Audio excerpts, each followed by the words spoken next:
여러분 안녕하십니까? 중앙선거방송 토론위원회가 주관하는 제21대 비례대표 국회의원 선거 후보자 토론회 진행을 맡은 아나운서 신동진입니다.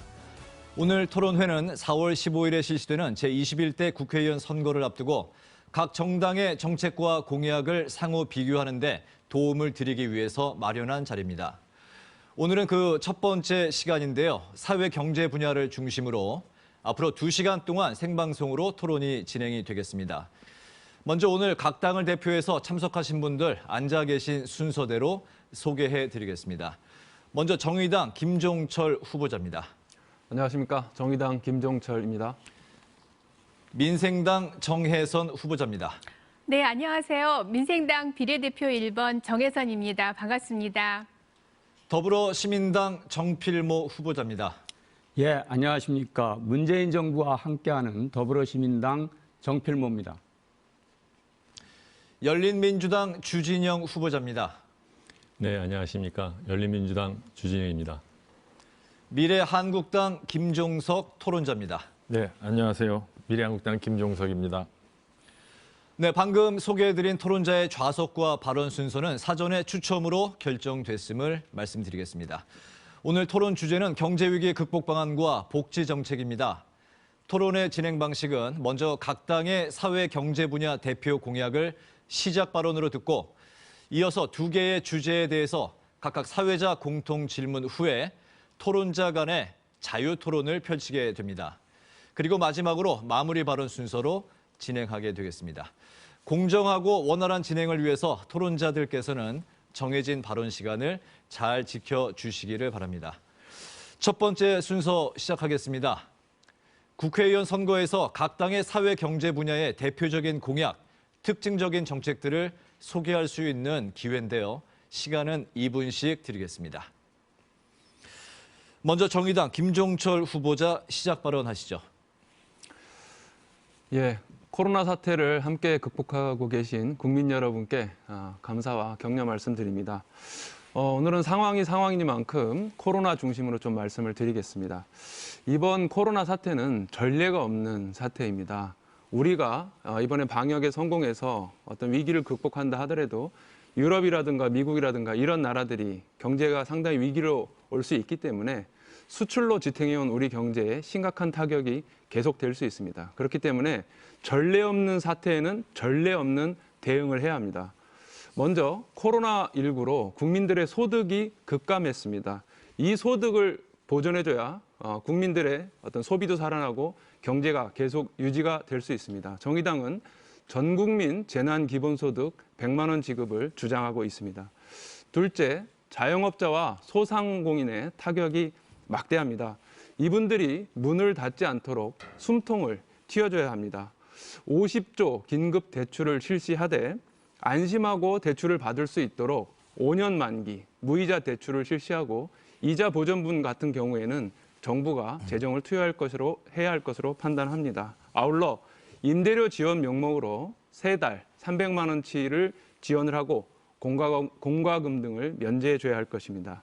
마지막으로 정부가 기업들에 대해서 무제한 금융 지원을 하기로 했습니다.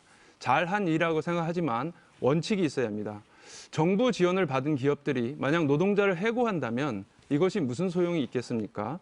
노동자를 해고하지 않고 고통을 분담하는 기업들을 중심으로 해서 정부의 자금이 지원돼야 할 것입니다. 그럼으로써 기업도 지키고 일자리도 지키는 2마리 토끼를 잡을 수 있습니다. 네, 이어서 민생당 정혜선 후보자 시작 발언하시죠. 네, 안녕하십니까. 민생당 비례대표 1번 정혜선입니다. 지금 우리 사회는 코로나19로 많은 어려움에 처해 있습니다. 수많은 자영업자와 중소기업이 폐업의 위기에 몰려 있고 또 청년들은 일자리를 구하지 못하고 힘들어하고 있습니다. 민생당은 민생을 최우선으로 하겠다는 각오로 탄생한 정당입니다. 서민과 중산층을 대변하는 유일한 실용 정당입니다. 기존 정치에 실망하고 분노한 국민들에게 희망을 드리고 또 국민들이 당면한 경제 문제에 대한 대안을 제시하여 민생 문제에 앞장서고자 하는 정당입니다. 민생당은 무엇보다도 국민의 안전과 생명을 존중하는 것에 최우선 가치를 두고 있습니다. 지금 우리는 감염병의 문제가 정치, 경제, 사회, 문화 모든 것을 마비시키고 있는 것을 보면서 국민의 안전과 건강이 얼마나 중요한 가치인가 하는 것을 실감하고 있습니다. 저는 지난 30년 동안 국민의 건강과 안전을 지키기 위한 제도와 정책을 만드는 일에 매진해 왔습니다. 이런 저를 민생당에서 비례대표 1번으로 추천한 것은 민생당이 바로 국민의 안전을 근본적으로 개선하고자 하는 의지를 갖고 있다는 것을 말해주는 것입니다. 민생당은 21대 국회에서 국민이 안전하고 행복한 나라를 만들기 위해 최선을 다해 노력하겠습니다. 촘촘하고 든든한 안전망을 구축해서 국민 안전을 지키기 위해 노력하고자 합니다. 저희 민생당의 모토는 오로지 민생입니다. 민생만을 생각하는 기호 3번 민생당을 적극 지지해 주시기를 부탁드립니다.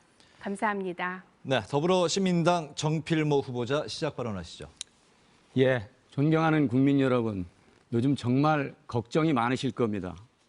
코로나19라는 우리 세대에서 일찍이 겪어보지 못한 전염병에다가 그로 인한 경제 위기까지 겹쳤습니다. 1929년 대공황 이후 최대의 위기라고도 합니다. 소비는 물론이고 생산 투자가 모두 크게 위축되고 지구촌의 분업체계가 흔들리고 있습니다. 정부와 정치권이 앞장서 특단의 조치를 취하고 국민 모두가 일치 단결해서 극복해야 할 그런 비상 상황이 아닐 수가 없습니다. 저희 더불어시민당은 신속하고도 과감한 조치를 취해야 한다고 생각을 합니다. 그래서 다음과 같은 정책 방향을 제시하고자 합니다. 첫 번째는 휴직이나 실직 등으로 한계에 몰린 가정에 소득을 지원하고 생계비 부담을 줄여주는 겁니다. 두 번째는 일자리 피해를 최소화하는 것입니다. 세 번째는 위축된 소비를 살리기 위해 가계 소비 여력을 확충해 주는 것입니다. 네 번째는 피해 소상공인의 재기를 지원하는 것입니다. 다섯 번째는 피해 중소기업의 임대료, 인건비, 세금 부담 등을 덜어드리는 겁니다. 여섯 번째는 긴급히 자금이 필요한 소상공인과 중소기업의 자금을 원활하게 지원하는 겁니다. 우리는 이겨낼 수 있습니다. 저희 더불어시민당은 국민 여러분이 문재인 정부와 함께 코로나 위기를 극복하는 데 앞장서겠습니다. 감사합니다. 네, 열린민주당 주진영 후보자 시작 발언하시죠. 네, 열린민주당은 이미 10일 전에 현재 지금 가정에 배포된 공보물에서 코로나19 위기에 대한 저희들 긴급 제언을 말씀드린 바 있습니다. 그 내용을 다시 한번 설명을 드리면 첫 번째는 18세 이상 성인에게 일괄해서 50만 원씩 지급을 한다. 두 번째는 실업수당 수령자에게 수급 기간을 3개월간 연장하고 받는 동안에 50만 원씩 증액해서 지급한다. 세 번째는 코로나19 사태로 실직한 일용직 노동자에게도 3개월간 실업급여를 지급한다. 네 번째는 기타 저소득층이나 아동 가정에게 대해서 복지지원금을 3개월간 2배 인상해서 지원한다. 다섯 번째는 현재 정부에서 기업에 대해서 자금을 지원하고 있습니다. 그럴 경우에 그 자금 지원 시 기존 고용 유지를 필수 조건으로 요구할 것을 촉구합니다. 마지막으로 기존 자금 말고 신규 자금을 대출해야 될 때도 있습니다. 그럴 경우에는 대출을 반납할 때가 돼서 고용을 유지했다고 하면 원금에 대해서 약 10% 정도를 탕감해 줄 것을 제안합니다. 저희들이 이렇게 제안하는 이유는 완결성보다는 신속성이 더 중요하다고 생각하기 때문입니다. 무엇보다도 일자리와 가정을 보호하는 게 먼저이지 이것 갖고 정쟁을 할 때가 아니라고 생각합니다. 비록 불완전하더라도 기존의 복지제도를 최대한 활용해서 국민들에게 전달하는 것이 빨리 전달하는 데 가장 효과적이라고 생각을 해서 이러한 제안을 드렸습니다. 앞으로 정부는 조만간 추경을 국회에 제출할 것으로 알고 있습니다. 무엇이 옳으냐 아느냐 갖고 얘기를 하는 것보다는 빨리 무엇든지 실시하는 것이 좋다고 생각합니다. 네, 미래한국당 김종석 토론자 시작 발언하시죠. 네, 국민 여러분, 문재인 정부 취임 후 지난 3년간 좀 살만해지셨나요? 장사는 잘 되십니까? 자녀들 취직은 잘 되나요? 이 질문에 동의하지 않으신다면 이번 선거에서 정부 여당에게 엄중한 경고를 보내주시기 바랍니다. 문 정권의 소득주도 성장은 소득주도도 아니었고 성장도 없었습니다.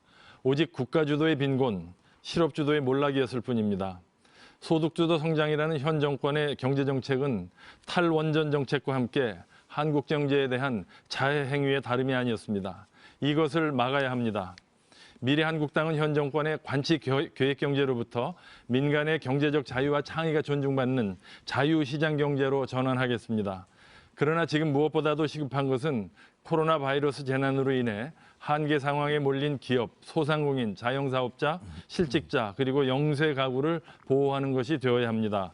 미래한국당은 미래통합당과 협조해서 총 240조 원에 달하는 긴급 재난 극복 지원금을 마련하겠습니다. 작년에 야당을 배제하고 날치기로 통과시킨 금년도 예산에 거품이 굉장히 많습니다. 여기서 불효불급한 지출을 용도 변경해서 100조 원 상당의 위기 극복 예산을 마련해서 즉시 코로나 사태로 피해를 입은 소상공인, 영세, 자영사업자들에게 최대 월 1,000만 원까지 지원해드리겠습니다. 또 이번 사태로 일자리를 잃은 분들께는 최대 월 500만 원까지 생활 안정자금을 지원하겠습니다.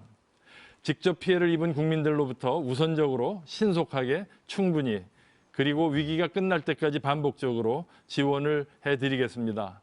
문재인 정권 3년 동안 늘어난 것은 공무원이고 국가부채이고 소득격차입니다. 줄어든 것은 경제성장률이고 가계소득이고 기업투자이고 일자리입니다. 미래한국당은 우리 경제를 살릴 대안을 가지고 있습니다. 오늘 토론회를 잘 보시고 현명한 선택을 부탁드립니다. 감사합니다. 네, 5분의 말씀 잘 들었습니다. 그럼 첫 번째 주제에 관해서 토론을 해보겠습니다. 토론자 5분께는 각 주제별로 공통 질문에 대한 답변을 포함해서 총 8분 30초씩의 발언 시간을 드립니다. 발언은 가급적 여러 번 나눠서 해주시면 좋고요. 앞에 설치된 모니터에 자녀 발언 시간을 확인을 하시면서 토론하시면 되겠습니다. 첫 번째 주제는 경제 위기 극복 대책입니다. 먼저 공통 질문입니다. 코로나19로 소비와 생산이 큰 폭으로 감소하는 등 국내외 경기 침체가 심각합니다. 세계 경제가 전례 없는 충격을 경험할 것이라는 예상도 나오고 있는 상황인데요. 그런 만큼 민생 경제 종합 대책에 대한 관심이 크고 절실한 상황입니다. 코로나 사태의 장기화에 따른 경제 위기 극복을 위한 각 당의 구체적인 방안은 무엇인지, 소요 재원은 어떻게 조달할 것인지 등 국가 재정 운영 방향도 함께 제시해 주시기 바랍니다. 먼저 민생당 정혜선 후보자 답변해 주시죠. 네, 코로나19로 민생이 당면한 경제적 어려움을 극복하기 위한 방안으로 민생당에서는 커다랗게 2가지 측면에서 말씀을 드리겠습니다. 우선 첫 번째는 전 국민에게 1인당 50만 원, 4인 가구 기준 가구당 200만 원을 바로 현금으로 지급하는 재난극복수단을 제안합니다. 재난극복수단은 일주일 내에 모든 국민이 바로 손에 쥘 수 있도록 빠르게 집행되어야 합니다. 국민들은 현재 심각한 경제적인 어려움을 겪고 있습니다. 각 당마다 지원금의 금액과 또 지급 방식이 차이가 있습니다. 조속한 시일 내에 이에 대한 합의가 이루어지는 것이 필요합니다. 제가 자료를 준비했는데요. 보시는 것처럼 각 당마다 지급의 내용과 방식이 차이가 있습니다. 저희 민생당에서는 1인당 50만 원을 현금으로 바로 지급할 것을 제안합니다. 두 번째는 코로나19로 인해서 피해를 입은 중소상공인 그리고 자영업자에 대한 긴급 민생지원금 지급에 대한 것입니다. 민생당은 중소상공인 또 자영업자의 매출 손실을 보존하기 위해서 지원금을 지급할 것을 제안합니다. 코로나19와 경기 침체로 인해서 매출 하락으로 경제적인 어려움을 겪고 있는 중소상공인 그리고 자영업자를 대상으로 해서 확진자 방문 등의 피해가 심각한 점포에 대해서는 월 600만 원을 지원하고 또 기타 점포에 대해서는 월 300만 원을 지원하는 것을 제안합니다. 아울러서 중소상공인과 자영업자의 법인세 그리고 소득세를 3개월간 일시적으로 유예하거나 감면하는 것이 필요합니다. 코로나19의 상황이 종료될 때까지 매출 하락으로 인해서 손해를 입은 그런 소상공인들에게 법인세 또 소득세를 일시 유예하거나 감면 조치하도록 하겠습니다. 소상공인 자영업자를 위한 임대료도 지원하겠습니다. 코로나19로 인한 피해가 가장 심각한 10인 이하 중소상인 370만 명을 대상으로 임대료 10만 원을 지원하고자 합니다. 또 온누리 상품권, 또 기타 지역 상품권도 추가로 발행하여 기초수급자가 배포할 수 있도록 합니다. 이는 중소상공인과 자영업자의 매출을 증대하는 효과를 가져올 것입니다. 또 기초수급자 165만 명을 대상으로 해서 사용 기간을 설정하고 또 모바일로 발행을 하면 비대면성의 긴급 소비를 진작할 수 있을 것으로 생각합니다. 감사합니다. 네, 더불어시민당 정필모 후보자 답변해 주시죠.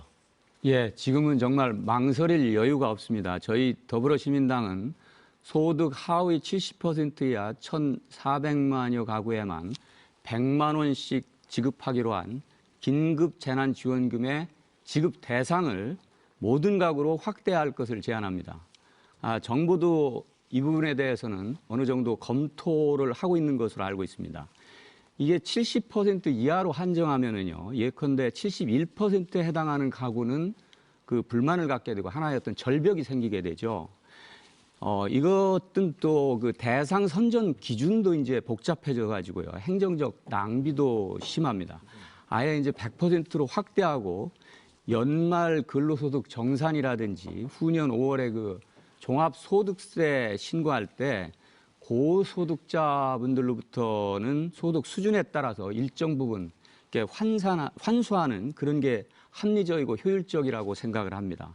원래 70% 이하 가구에만 지원하면 9조 한 1천억 원 정도가 필요한데 모든 가구에 지급하면은 한 13조 원 정도의 재원이 필요합니다. 4조 원 가까이 늘어나게 되겠죠.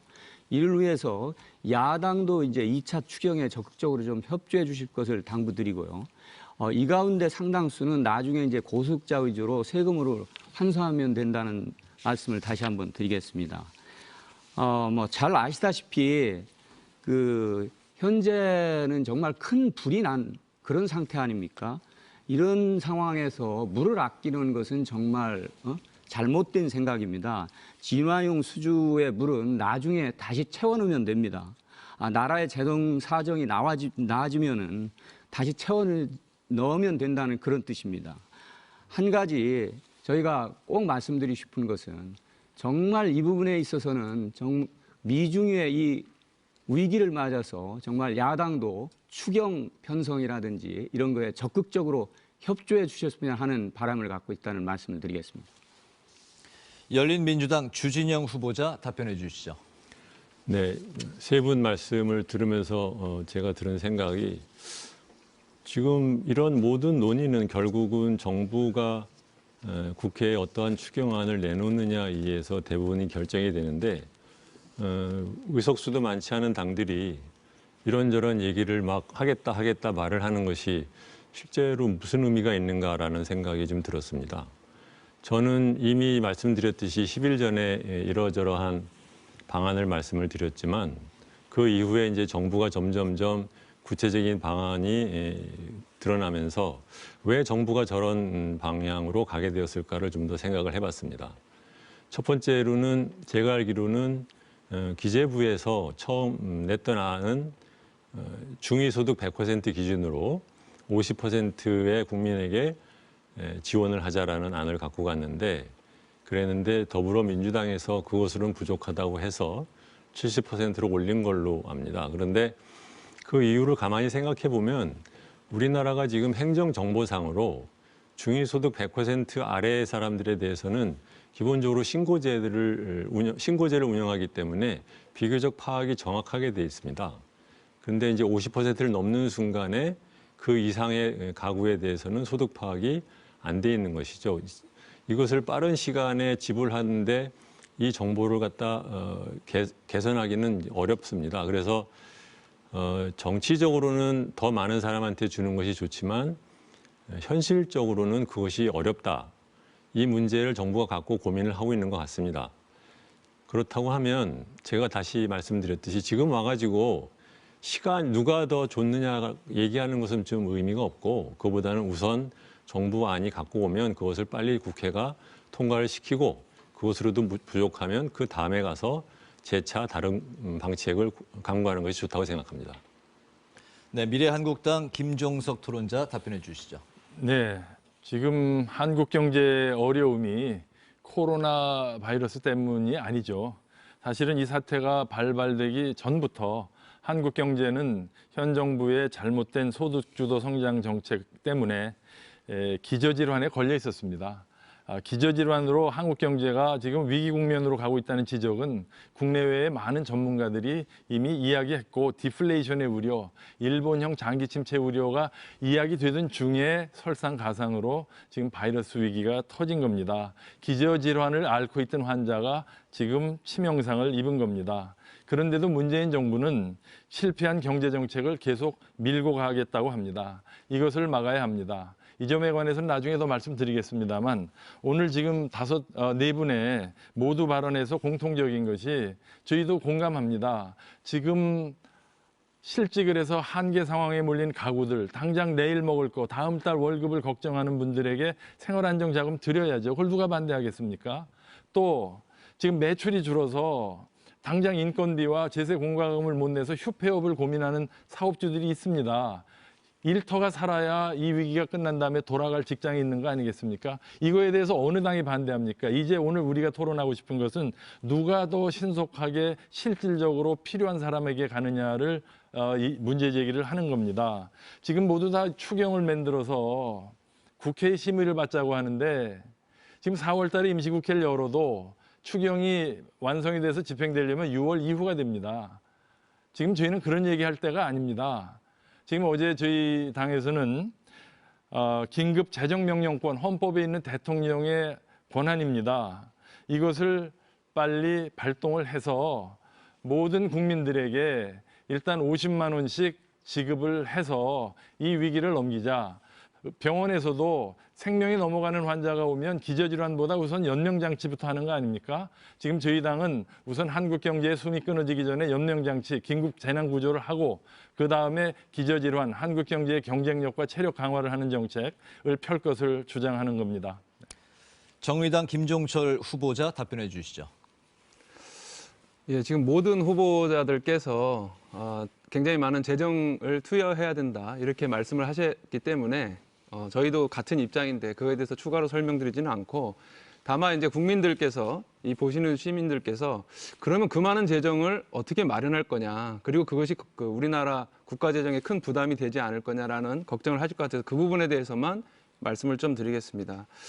지금 미국에서도 거의 모든 국민에게 1인당 $1,200, 우리나라 돈으로 150만 원을 지급하기로 결정했습니다. 미국 정부가 마련하고 있는 이 코로나19 재정 대책은 약 2,500조 원에 달합니다. 독일은 1,340조 원에 달합니다. 미국 정부의 부채는 우리나라보다도 그 비율이 3배 정도 많고요. 독일은 우리나라보다 1.5배가 됩니다. 그런데도 이렇게 과감한 정책을 피고 있거든요. 정의당이 요구하는 재난기본소득, 다른 당에서는 50만 원 말씀하셨는데 저희는 100만 원 정도는 돼야 된다 생각을 하고 또한 소상공인 자영업자 지원을 총 합쳐도 약 100조 원밖에 안 됩니다. 미국의 2,500조 원, 독일의 1,340조 원과 비교해도 아주 작은 액수죠. 게다가 우리나라는 전 세계에서 가장 재정 건전성이 좋은 나라입니다. GDP 대비 40%가 그 정부 부채인데 이 정도면 어마어마하게 정말 건전한 나라거든요. 근데 문제는 뭐냐면 이런 위기 상황에서 정부가 빚을 내지 않으면 가계가 빚을 지게 되어 있습니다. 정부가 재정 건전성이 좋기 때문에 그렇다면 이번에는 정부가 좀 빚을 내자. 그래서 장기적으로 경제를 살려서 나중에 그 빚을 다시 갚아가는 그런 전략을 택해야 된다고 생각합니다. 그런 점에서 이번에 문재인 정부가 4인 가구 기준으로 100만 원, 그러니까 1인당 25만 원 정도죠. 그것도 70%만 주기로 한 것은 저희 입장에서는 대단히 아쉬운 결정입니다. 문재인 정부가 과감하게 갈 수 있도록 정의당이 이끌고 가도록 하겠습니다.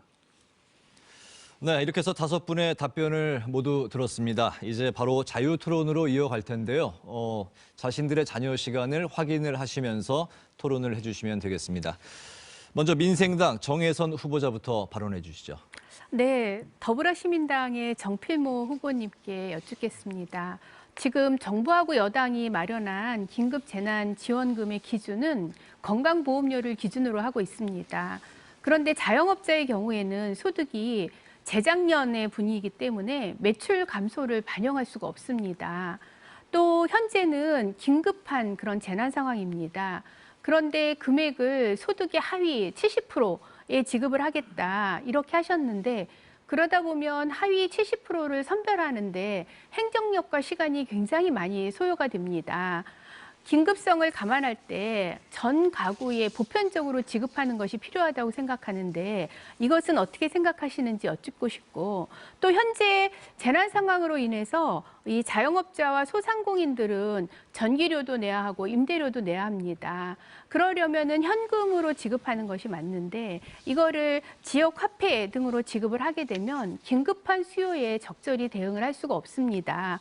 그래서 저희 민생당에서는 1인당 50만 원씩 현금으로 바로 지급하자는 안을 제시했는데요. 이에 대해서 더불어시민당의 정필모 후보님은 어떻게 생각하시는지 문의드립니다. 예, 우선 첫 번째 질문에 대해서는 아까 제가 말씀드렸듯이 100% 지급 대상을 확대하자는 얘기를 이미 했고요.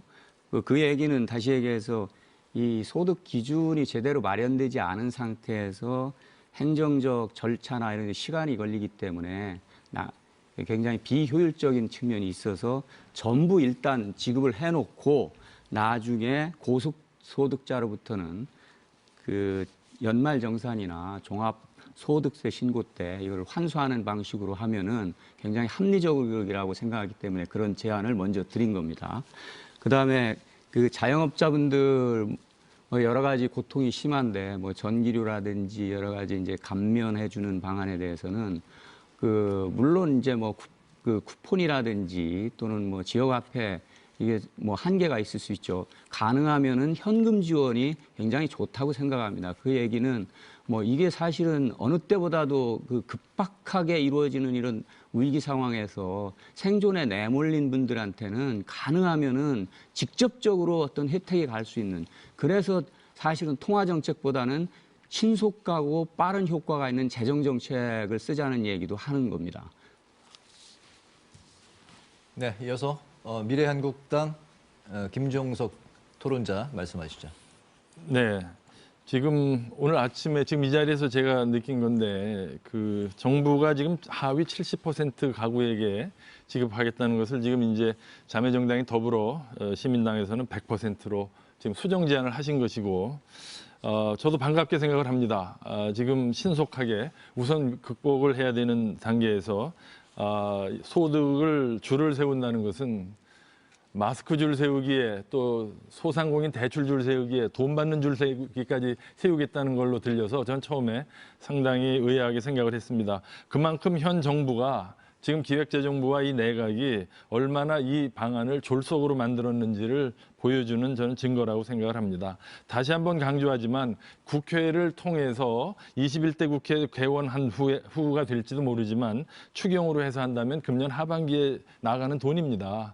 이거는 지금 헌법상의 긴급 재정 명령권을 발동하면 다음 주에도 나갈 수 있습니다. 총선 전에도 전 국민에게 50만 원씩 줄 수 있습니다. 앞에서 지금 다들 신속한 게 중요하다고 하시면서 왜 이런 생각은 안 하시는지 안타깝고요. 제동 조달 계획, 지금 그러지 않아도 한국 경제가 어려워서 지금 모든 국민들이 힘들어하고 있는데 세금을 더 걷자는 얘기는 저는 지금 경기 회복에 도움이 안 된다고 생각을 합니다.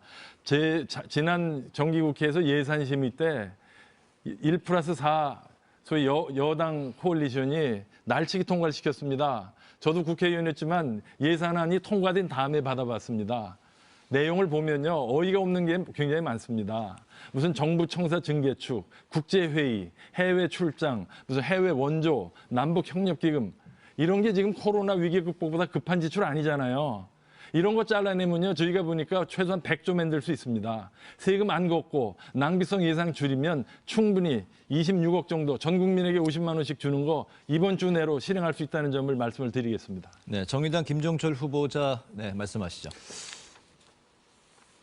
그러니까 미래한국당에게 좀 질문 드리겠습니다. 미래통합당이 안 나오셔서 미래한국당이 나오셨는데 이게 참 토론이 위성정당 토론이다 보니까 이렇게 되는 것 같습니다. 방금 말씀하셨을 때 그 올해 예산 512조 중에서 그러니까 100조 원 정도를 그러니까 예산을 항목을 바꿔가지고 할 수 있다는 말씀을 하셨죠. 그런데 우리나라의 지금 현재 전체 재정 중에 512조 중에서 약 260조가 조금 넘는 돈이 의무 지출입니다. 지방재정 교부금, 지방교육재정 교부금, 뭐 공무원 급여, 그리고 법에 정한 지원금으로 260조 원이 나가고 나머지 250조 원에서 지금 100조 원을 바꿔보자고 말씀하시는 거거든요. 이게 1000조 원에서 100조 원을 바꾼다면 사람들이 그럴 수도 있겠다 하지만 250조 원에서 그걸 바꿔서 100조 원을 새로 뭐 코로나로 만들 수 있다라고 말씀하시는데 그래서 저희가 김종인 그러니까 미래통합당 대표에게 그 선대위원장에게 한번 짜보시라 했더니 그걸 내가 왜 짜냐 이렇게 말씀을 하셨어요. 100조 원이 나올 수 있다고 생각하십니까? 제가 항목을 갖고 왔는데 어디서 나올 수 있는지 일단 한번 말씀을 한번 해봐 주십시오. 예, 그런 질문이 나오실 줄 알았습니다. 결국 제한된 제약에서 이쪽에다 더 주면 누군가는 내놔야 되지 않습니까? 정부 청사 징계축비도 있고 불필요한 토목공사도 있을 것이고 해외 무슨 국제행사 주최도 있을 거예요. 그러나 지금 제가 던지고 싶은 기준은 지금 그 수천 개에 해당하는 예산 항목을 가지고 얘기하면 이 자리에서는 적절치 않고요. 국회가 4월 달에 소집이 되면 저희 진지하게 논의할 용의가 있고 작년에 날치기 통과하면서 정말 정부 당국도 놀랄 정도의 거품이 많이 들어갔습니다. 그리고 국민들에게 객관적으로 지금 코로나 바이러스 사태를 극복하는 게 중요하냐, 이 지출이 더 중요하냐, 공무원 월급 인상이 중요하냐 이런 거 놓고 객관적으로 우리가 판단을 받을 수 있습니다. 저는 20% 정도 거품 제거할 수 있다고 봅니다. 제가 네, 더불어시민당 정필모 후보자 발언해 주시죠. 예, 미래통합당이나 미래한국당은 사실 지금까지 주장해온 게 뭐 재정 건전성 때문에 이 재정을 확대하는 것에 대해서 굉장히 알레르기 반응을 일으켰습니다. 그럼에도 불구하고 지금 말씀하시는 것은 굉장히 지금까지의 주장과는 다르게 말씀하시는 건데 뭐 사실 굉장히 큰 모순인 것 같습니다. 여기에 대해서는 어떻게 생각하십니까? 네, 미래한국당 제가 답변을 또 드릴게요. 이제 시간이 많지가 않아가지고 나중에 몰아서 답변 드리겠습니다. 몰아서 답변하시겠습니까? 네, 정의당의 김종철 후보자 말씀하시죠. 예, 김종석 토론자께서 미래한국당에서 방금 말씀을 하셨는데 예를 들어서 어떤 뭐 SOC 공사라든가 아니면 뭐 이제 공공근로 뭐 이런 것 좀 잘라야 된다. 아니면 토목공사 이런 거 줄여야 된다 하면은 어쨌든 그 사업으로 인해서 급여를 받거나 그 사업에 참여하는 노동자들이 있을 거 아닙니까? 또 어떤 기업들도 있고 그럼 거기에 들어가는 돈을 이전시켜가지고 이 재원을 마련한다고 지금 말씀을 하시면 사실은 아랫돌에서 빼서 그 윗돌 개는 식의 정책밖에 안 된다고 보고요. 제가 한 가지 질문, 요거 하나를 좀 답변해 주시면 좋겠는데 지금 우리나라 지금 코로나 사태에 와서 이제 고용유지 지원금이라든가 이런 게 나가고 있습니다. 그것이 상당히 역할을 하고 있는데 이게 아주 좋은 것이지만 좀 안타까운 것이 뭐냐면 이게 고용보험에 가입된 사람들, 가입된 사업장들 대상으로 이게 하게 돼 있거든요. 그런데 우리나라 취업자 중에 47%가 자영 포함해서 고용보험에 해당이 안 됩니다. 그래서 작년에, 그러니까 올해 7월부터 한국형 실업부조, 정확히 얘기하면 국민취업지원제도라는 것을 해서 올해 예산이 2,700억 정도, 50만 원을 20만 명에게 6개월 정도 해서 절반 정도인 2,770억 원이 책정돼 있습니다. 근데 아마 이게 세부적인 거라 좀 애매하실 텐데요. 근데 제가 이걸 왜 말씀드리냐면 그 한국형 실업부조를 작년에 자유한국당 당시에 반드시 저지해야 될 사업 100대 과제에 넣어놓았어요. 그렇다면 혹시 기억하실지 모르겠는데 그렇다면 지금 만약에 미래한국당이나 미래통합당이 예산을 깎자고 하면은 바로 이 고용보험에 들어있지 못한 분들에게 지원돼야 될 돈을 깎자 이렇게 나올 수도 있는 거 아닙니까? 저는 그런 것이 대단히 우려가 되는 것입니다.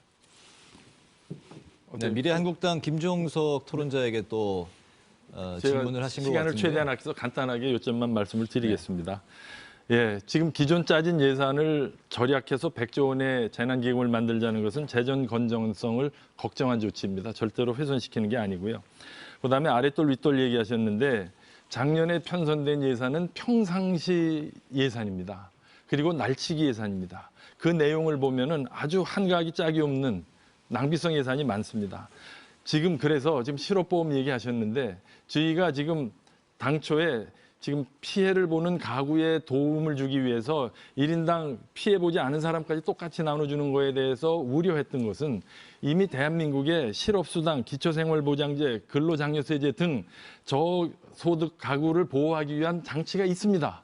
이 100조를 거기다 틀어넣자는 겁니다. 실업수당도 2배, 3배 늘리고 기초생활보장 기준도 높이고 근로장려세제도 대폭 늘리면 정말 코로나 바이러스로 피해본 가구에게 집중적으로 나갑니다. n분의 1로 50만 원, 100만 원 나눠주는 거야말로 낭비입니다. 미안한 말이지만 우리 방의 비서관도 지금 정부가 추진하는 보조금을 받게 돼 있어요. 이 사람은 지금 바이러스 때문에 손해본 거 하나도 없습니다. 오히려 바이러스 때문에 이익 보게 돼 있어요. 도대체 정부 예산을 이렇게 써도 되는 겁니까? 어려운 사람부터 도와야 되는 거 아닙니까? 피해에 비례해야 되는 거 아닙니까? 네네, 잘 알겠습니다. 이렇게 세 분의 이렇게 토론이 굉장히 불이 붙었는데요. 미래한국당 김종석 토론자는 이제 시간이 2분여 정도밖에 안 남았다는 걸 말씀을 드리겠고, 상대적으로 지금 시간이 굉장히 많이 남은 그 열린민주당의 주진영 후보자 발언하시겠습니까? 아니요, 다른 분들 먼저 하시게. 시간이 많이 남으셨는데 네. 마지막에 하시겠습니까? 네. 그럼 어느 분부터 더불어시민당의 정필모 후보자 말씀하시죠. 예, 우선 그 예산 전용하자는 얘기는요. 저희 뭐 아까 그 김종철 후보께서도 말씀하셨지만 그 의무지출하고 경직성 예산을 빼면 한 180조 정도 남는데 이것도 사실은 우리 경제 활력을 지원하기 위한 예산이라든지 취약계층 지원 이런 데 쓰는 것들이 대부분입니다. 따라서 사실은 필수 이런 지출 항목을 빼면은 전용할 부분이 그렇게 많지 않습니다. 사실 뭐 재정 건전성 때문에 이렇게 전용하면 된다고 얘기하시는데 그거는 정말 그 단순 논리고요. 정말 복잡하게 들어가 보면은 추경이라든지 또는 긴급한 어떤 채권 발행 이런 걸 통해서 자금을 마련하지 않으면은 안 되게 돼 있습니다. 물론 시급한 거는 먼저 지출해야 되지만 적어도 재원에 대한 고민들은 훨씬 더 많이 해야 된다고 생각을 합니다. 네, 민생당 정혜선 후보자 말씀하시죠. 네, 지금 코로나19로 인한 경제 상황에 대해서 말씀하고 계신데요. 저는 코로나19 이전에도 우리 경제가 어려웠다 이런 말씀을 드리고 싶습니다. 그래서 열린민주당의 주진영 후보님께 의견을 여쭙고 싶은데요. 문재인 대통령이 지난 2월 12일 남대문 시장을 방문한 자리에서 작년 연말부터 경제가 상당히 좋아지는 기미가 보였는데 코로나 사태로 뚝 떨어졌다 이렇게 말씀을 하셨습니다. 그런데 2019년 소비 증가율은 1.9%에 그쳐서 2013년 이후에 최저치를 기록하고 있습니다. 제가 자료를 하나 가져왔는데요.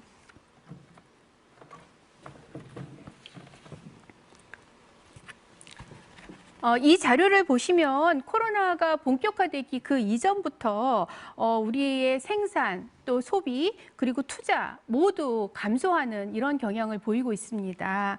특히 소비의 경우에는 더욱 심각해서 전년 동월 대비 마이너스 2.8을 기록하고 있습니다.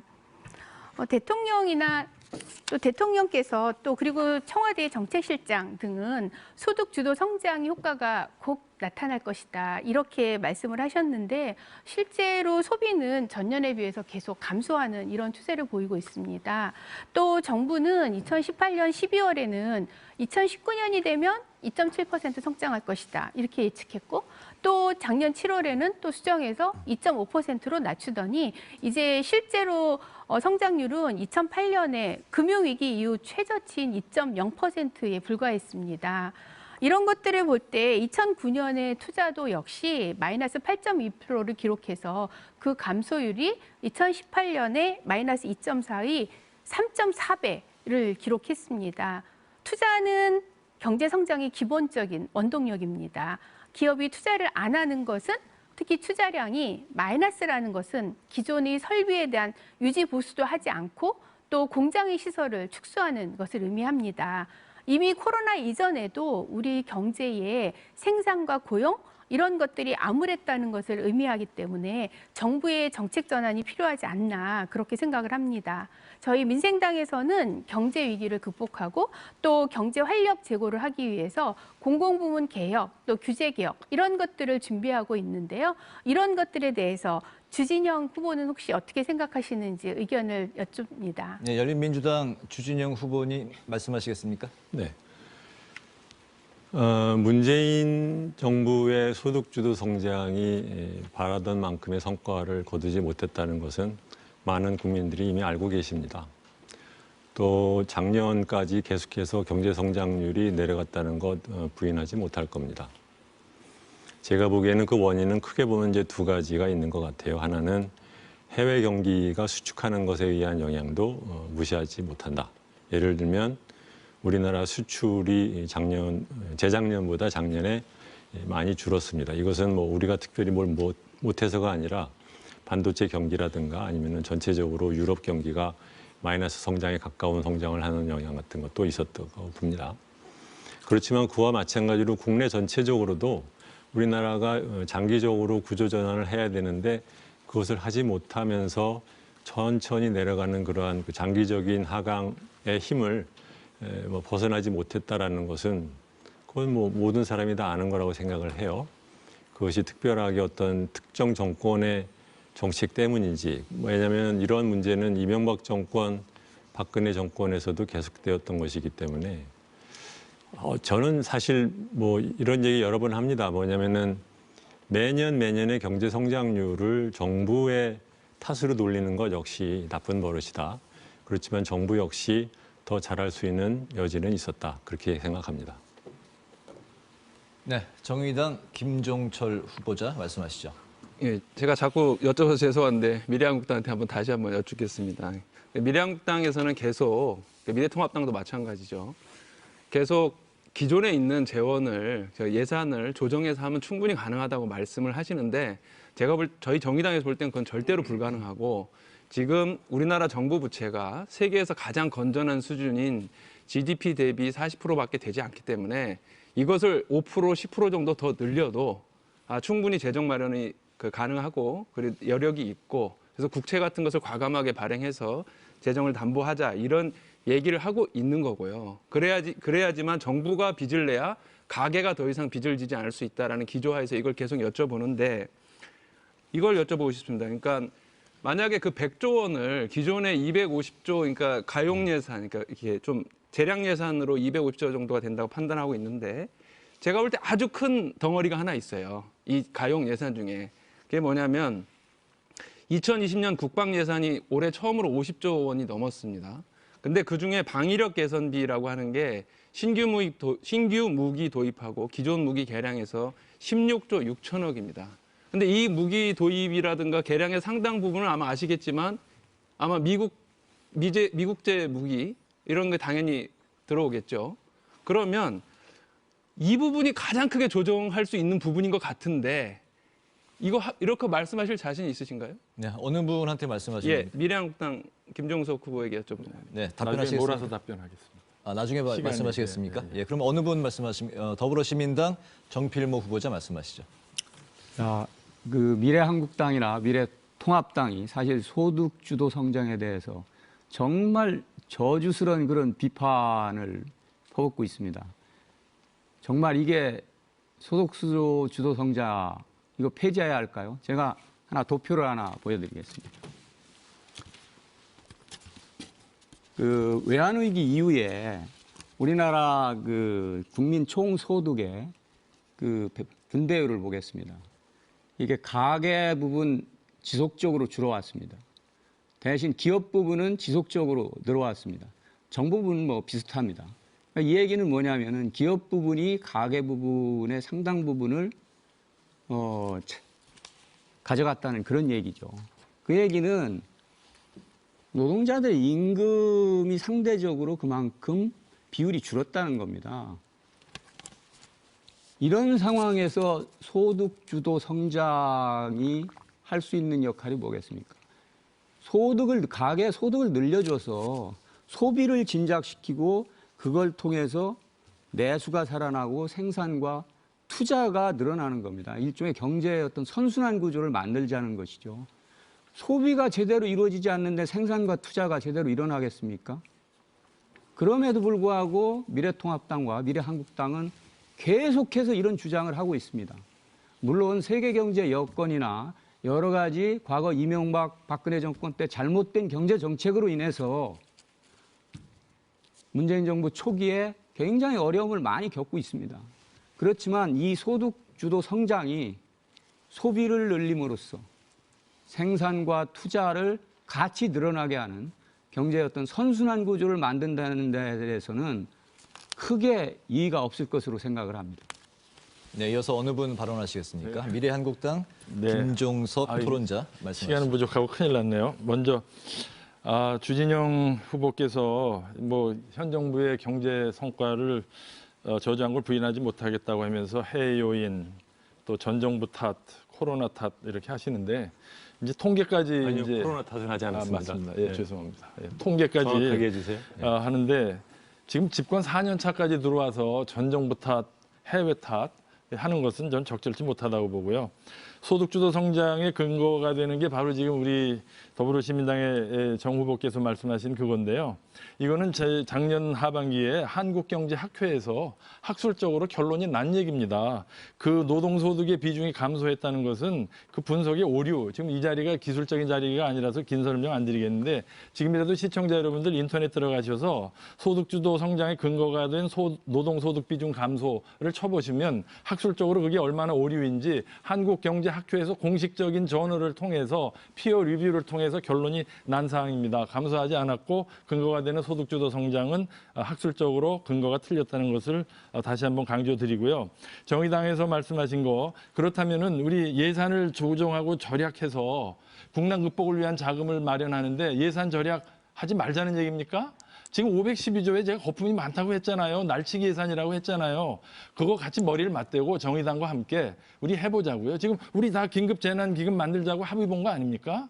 그러니까 자꾸 기술적인 거 갖고 말씀하시지 마시고 국가 부채 40% 넘는 거요. 가만 놔둬도 50% 60% 되게 돼 있어요. 지금 이 위기가 얼마나 오래 갈지 모릅니다. 긴 겨울에 대비해야 돼요. 지금 당장 춥다고 땔감 다 쓰면 나중에 얼어 죽잔 말입니까? 재정 건전성은 우리의 최후의 보루입니다. 네, 김종석 토론자 시간이 이제 15초 남았다는 걸 말씀드리고요. 더불어시민당 정필모 후보자 발언하시죠. 제가 제시한 아까 그 통계 숫자는요. 그 한국은행, 우리나라에서 가장 신뢰를 받는 중앙은행인 한국은행이 제시한 겁니다. 지난해 그 한국경제학회에서 나왔던 그 얘기는 사실 거기에 대한 반론도 만만치 않았고요. 그 자체가 굉장히 논란의 대상이 되었다는 점을 분명하게 말씀드립니다. 네, 이어서 어느 분 발언하시겠습니까? 정의당 김종철 후보자 말씀하시죠. 예, 이제 김종석 후보께서 미래한국당 후보가 아니라 토론자입니다. 네, 토론자께서 말씀을 하셔서 재정 건전성이 굉장히 중요하다. 그래서 나중에 얼어 죽자는 얘기냐? 지금 다 쓰고. 근데 지금 당장 굶어 죽게 생겼는데 나중에 얼어 죽지 않기 위해서 지금 재정을 절약하자고 하는 것이 지금 과연 무슨 의미인지 잘 모르겠고요. 그리고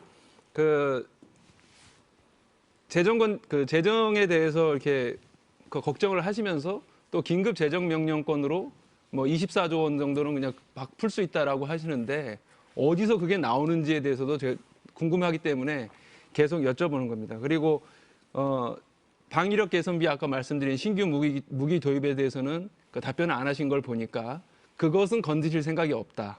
즉 미국에서 주로 도입되는 무기에 대해서는 우리가 좀 코로나가 어려워도 이것을 깎을 생각이 없다. 이 정도로 받아들여도 되는지 아닙니다. 한번 검토해 보시겠습니까? 김종석 토론자는 지금 자녀 시간이 거의 없기 때문에. 예. 그래서 그냥 저도 말씀을 드리는 거고요. 네. 그리고 저도 시간이 별로 없어서 그 더불어시민당 측에 좀 의견을 좀 드리겠습니다. 소득주도 성장에 대해서 되게 강조하셨고 저희는 좋다고 생각합니다. 필요하다고 생각하는데 소득주도 성장이 가장 그 세 개 축으로 이루어집니다. 첫째는 최저임금 인상이 아주 중요했고요. 두 번째는 그 사회복지 서비스를 통해서 간접소득을 높여주는 것이었습니다. 나름 노력을 했습니다. 근데 마지막은 뭐냐면 소위 말해서 임금 노동자들, 그 노동자들 이런 사람들이 자기가 스스로 협상해서 어떤 소득을 올릴 수 있는 그런 것, 즉 노동조합의 권리를 확대하는 데 있어서는 문재인 정부가 저는 대단히 미약했다고 생각합니다. 이런 부분에 대해서 나중에 꼭 평가가 있어야 할 것이라고 봅니다. 네, 정의당 김종철 후보자 발언 시간을 모두 쓰셨습니다. 아직도 열린민주당 주진영 후보자 발언 시간이 압도적으로 많은데요. 쓰시겠습니까? 네, 말씀을 좀 드리겠습니다. 이게 저는 아시다시피 정치를 별로 안 좋아했습니다. 가장 큰 이유는 이 모든 문제를 다 정쟁으로 만드는 이 과정이 좋아하지 않기 때문에 그런 것이죠. 근데 오늘 토론을 보면서도 그런 느낌이 듭니다. 그러니까 예를 들면 지금 코로나19 사태에 대한 정책을 갖고 얘기를 하는데 잘 들어보면 정의당이나 민생당이나 더불어시민당이나 그리고 저희들도 마찬가지입니다. 이게 나름 진지하게 고민을 해가지고 만들어봤다라는 느낌이 듭니다. 하나하나 나름 물론 각 당의 어떠한 이념적인 정향이 있다든가 아니면 자기들이 속해 있는 그룹의 이익을 반영한다든가 아니면 정부랑 가깝기 때문에 정부와 가까운 뭐 이런 제약들은 있지만 기본적으로는 자기들이 생각하기에 이렇게 하는 게 좋겠다라는 생각을 해서 갖고 왔다는 느낌이 듭니다. 근데 거기에 비해서 미래한국당에서 말씀을 하시는 얘기를 보면 이게 항상 반복돼요. 뭐냐면 이분들의 특징은요, 진지하지가 않습니다. 이거 좀 국민들한테 지금 말씀드리고 싶어서 얘기하는 거예요. 이분들은 전혀 진지하지가 않습니다. 모든 것을 반대를 위해서 하는 것이고 그 내용을 잘 들어보면 할 때마다 말이 바뀌어요. 제가 그렇지 않아도 방금 찾아봤어요. 뭐냐면 이 코로나19 사태가 터지고 나서 2월 12일 날 미래통합당의 김재원 중진 의원이죠. 김재원 의원이 단박 들고 나온 게 법인세 5% 인하입니다. 이게 지금 무슨 말을 하는 겁니까? 두 번째로 3월 14일 황교안 대표가 추경에 대해서 말한 말이 뭐라고 했냐면 퍼지기 추경 안 된다 그랬습니다. 4월 2일 최근이죠. 긴급재난지원금 발표하니까 첫 번째는 뭐라고 했냐면 국민혈세로 돈 뿌리며 부정선거를 획책하고 있다 그랬습니다. 그랬는데 딱 사흘 지나서 1인당 당장 50만 원 지급하자. 긴급재정명령권 발동하자. 금융기관을 통해서 추경과 상관없이 지급하자. 이분들이요. 하다못해 박형준 씨 같은 분은 이런 얘기를 갖다 자기 자신들이 매표행위라고 하던 분들입니다. 이게 이 방법이요. 계속해서 반복되는데 제가 하나 아는 거를 말씀을 드릴게요. 지난 한 3년에 걸쳐서 우리나라의 농업의 직불금 예산이 한 1조 8조 원 정도 됐습니다. 이것을 올해 작년 예산에 그 날치기 예산이라고 말하는 그 예산에 직불금을 대폭 늘렸습니다. 그래서 2.4조로 늘렸어요. 그러니까 그 미래통합당에서 뭐라고 했냐면 처음에는 반대다 그랬어요. 그러다가 점점점 다른 당들이 찬성하는 것 같고 국민들한테도 호의적인 반응이 오는 것 같으니까 마지막에서 뭐로 바꿨느냐? 3조로 올려라 그랬습니다. 지금 이게 똑같이 가는 거예요. 뭐냐면 무슨 내용을 어떻게 할 건지는 말 안 하고 맨날 상대방한테 반대만 하다가 국민들이 어쨌든 간에 조금 있으면 추경으로 나와서 지원이 될 것 같은데 70, 30으로 나눈다는 것에 대해서 국민들 반응이 안 좋다라는 낌새를 차리니까 금방 바꿔가지고 이번에는 100조를 때려라, 50만 원을 다 줘라. 이게 결국은 뭐냐면 똑같은 그 옛날 버릇 그대로 나오는 거예요. 반대를 하다가 나중에 가서는 상대방으로 하여금 받아들이기 어려운 것을 뻥 치고 빠지는 겁니다. 이게 참 김종석 의원은 뭐 이 토론을 하기 전에도 제가 인사를 드리면서 옛날 얘기를 했지만 공부 제대로 하신 분입니다. 프린스턴 대학교에서 경제학 박사학위 하시고 대학교에서 경제학 교수님을 하시고 이러시던 분이 처음부터 이렇게 얘기를 했으면 차라리 말이 될 텐데 그때는 어디 가서 있다가 이제 와서 갑자기 정부가 구체적인 안을 곧 데려올 것 같으니까 긴급 재정명령 하라 그러는데 긴급 재정명령 헌법에 있습니다. 근데요, 재밌는 것은 그 헌법에 뭐라고 돼 있냐면 긴급할 때 써라 그렇지만 국회를 열 수 없을 때 써라라고 돼 있습니다. 저야 아무로나 국회에 없습니다. 국회의원들은 지금 당장 그렇게 긴급하면 모이세요. 왜 안 모이고 갑자기 국회 대통령한테 긴급 재정명령을 내려라는 소리를 합니까? 이 말을 제가 참 말씀드리는 게 정말 안타깝습니다. 예. 네. 열린민주당 주진영 후보자 6초 남았습니다. 이어서 어느 분 발언하시겠습니까? 민생당 정혜선 후보자 말씀하시죠. 네, 저는 경제 문제를 얘기하면서 부동산 문제를 얘기하지 않을 수가 없습니다. 지금 코로나19로 정말 어려운 계층이 바로 청년들입니다. 청년들이 부동산 문제가 해결되어지지 않아서 또 출산까지 미루는 이런 현상이 심각하게 나타나고 있습니다. 문재인 정부 출범 이후에 서울의 아파트 중위 가격이 6억 원에서 9억 원으로 50% 이상 폭등했습니다. 또 특히 강남 지역은 6억 원, 비강남 지역은 4억 원 이렇게 상승을 했습니다.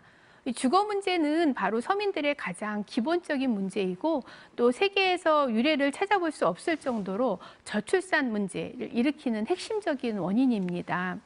정부는 지금까지 부동산 대책을 18번이나 발표를 했습니다. 그런데 사실 18번 모두 실패했다고 볼 수 있습니다. 막상 또 청와대의 그 비서관들은 투기 억제 지역의 다주택자이기도 합니다. 청와대 핵심 참모 49명 중에 15명이 2주택 이상을 보유하고 있는 다주택자입니다. 현 정부에서는 집주인에게 막대한 특혜를 또 주었습니다. 민간 임대 사업자로 등록하면 취득세, 양도소득세, 종합부동산세 등을 다 면제를 해줬고요. 소득세 감면 등의 막대한 특혜로 47만 명의 임대사업자가 150만 채의 집을 보유하고 있습니다. 저희 민생당에서는 특히 청년, 신혼부부의 주거복지를 확대하기 위해서 청년 신혼부부를 위한 특화주택의 건설을 확대하고 공공임대주택을 최우선적으로 공급하는 이런 안을 제안합니다. 네, 민생당 정혜선 후보자도 발언 시간을 모두 쓰셨습니다. 더불어시민당 정필모 후보자 발언 시간이 가장 많이 남았는데 말씀하시겠습니까? 예, 부동산 관련된 얘기가 나와서 말씀드리는데요. 부동산 정말 투기 수요 막아야 됩니다. 이거는 사실은 근로소득자의 의욕을 약화시킨다는 점에서 근절시켜야 된다는데 여기에 이의를 제기하는 분들은 없을 겁니다. 그래서 사실은 보유세를 강화하고 투기를 막기 위한 여러 가지 정책들이 잇따라 나왔습니다. 그럼에도 불구하고 경제 정책이라는 것은 다른 정책도 마찬가지지만 특히 부동산도 마찬가지고요. 이 시차를 두고 효과가 나타나게 돼 있습니다. 과거를 좀 떠올려 볼까요? 그 박근혜 정부 당시에 최경환 부총리가 빚을 내서라도 집을 사라고 했습니다. 정말 돈을 마구잡이로 풀어서 집을 사라고 했죠. 이게 사실은 거품의 단초가 된 겁니다. 부동산 투기의 단초가 된 겁니다. 물론 그 이후에 문재인 정부 들어서 단계적인 여러 가지 부동산 투기를 막기 위한 조치들이 나왔습니다. 그러나 이 시차를 두고 효과가 나타나기 때문에 최근 들어서 부동산 가격이 안정 내지는 하향되고 있다는 말씀을 드리고요. 네, 더불어시민당 정필모 후보자 발언 시간이 모두 끝났습니다. 열린민주당 주진영 후보자 6초 쓰시겠습니까? 네. 김종석 후보가 아닙니다. 후보가 아니신 분이 나왔는데 그동안 어디 가 계시다가 이제 와서 이런 얘기 하시는 겁니까? 네, 미래한국당 김종석 토론자 15초 남았습니다. 네, 이 자리는 개인적인 얘기를 할 자리는 아니고 나중에 따로 말씀드리겠고요. 시간이 없으니까 지금 저희 당에 가해진 친여권 3당의 공격을 한마디로 그냥 말씀드리겠습니다. 말 바꾸기와 내노란불이 어느 정파가 더 심한지는 국민들이 잘 알고 계실 겁니다. 마치겠습니다. 이렇게 해서 첫 번째 공통 질문에 대해서 5분 모두 주어진 발언 시간을 다 쓰셨습니다. 아직 할 얘기가 많이 남아 있겠습니다만 첫 번째 주제에 대한 토론은 여기서 마치도록 하고요. 다음 주제로 또 넘어가겠습니다. 여러분께서는 지금 중앙선거방송 토론위원회가 주관하는 제21대 비례대표 국회의원 선거 후보자 토론회를 시청하고 계십니다. 앞서 설명해드린 대로 오늘 토론회에서는 주제별로 토론자당 총 8분 30초씩의 발언 시간이 주어집니다. 토론자분들께서는 남은 발언 시간을 확인하시면서 토론에 임해 주시기 바랍니다. 두 번째 주제는 복지 정책입니다. 역시 공통 질문 드리겠습니다.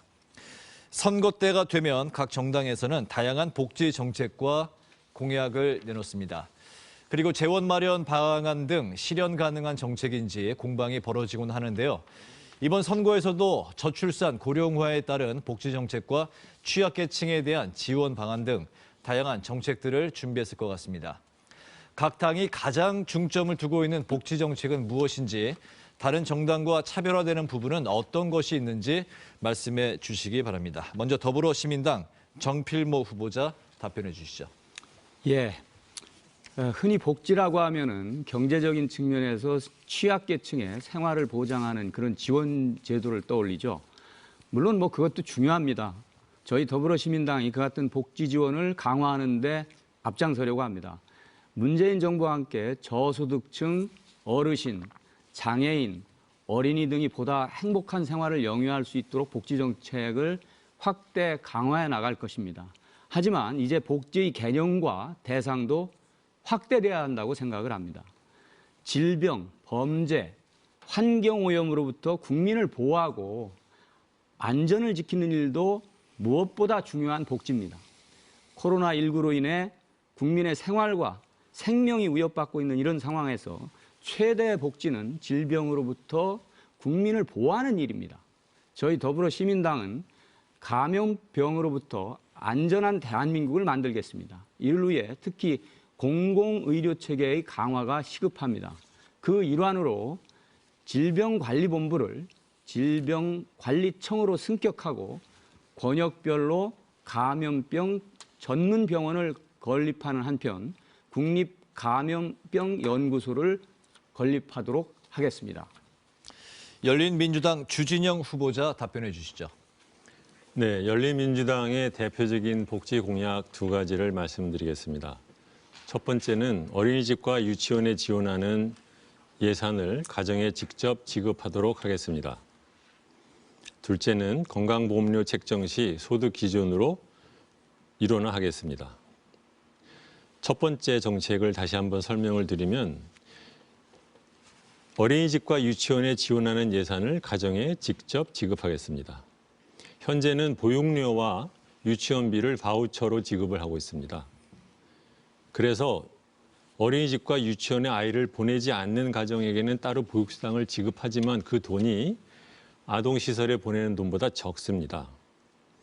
그래서 과잉 수요를 낳습니다. 보내지 않아도 되는 또는 보내지 않고 집에서 기르고 싶은 사람들도 어린이집이나 유치원으로 자꾸 보내고 싶어하는 유인이 생깁니다.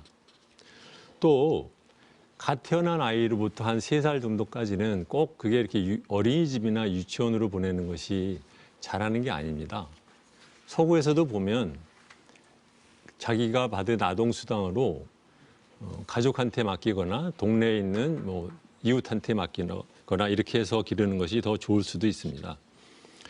그런데 우리는 현재 그렇게 하면 보조금을 받질 못합니다. 그래서 이 정책을 직불금, 아까 잠깐 말씀드린 것처럼 농업에서도 직불금이 사업으로 나가던 돈을 갖다 바꿔서 점점점 직불금으로 옮기는 추세에 있는데 아동에 관련된 지원 역시 그렇게 바꾸는 것이 좋다고 생각합니다. 그런데 이것을 당장 하면 어렵습니다. 어떻게 하냐면 현재 바우처로 지급하는 돈의 비중을 점점 줄이고 가정한테 주는 돈의 비중을 점점 늘려가면서 그러면서 어린이집과 유치원에 대한 투명성은 유지를 하다가 어느 정도 정리가 되었을 때 그때 가서 전액 직불금으로 바꾸자는 얘기입니다.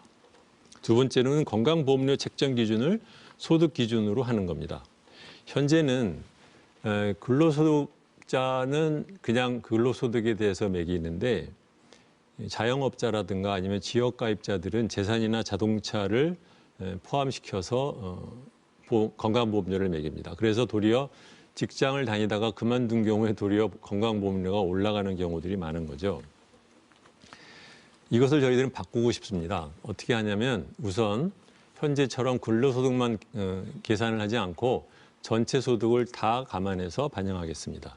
또 소득이 있는데도 피부영주로 등록해서 건강보험료를 내지 않는 사람들이 많은데 이분들도 소득이 있는 만큼 돈을 내도록 하겠습니다.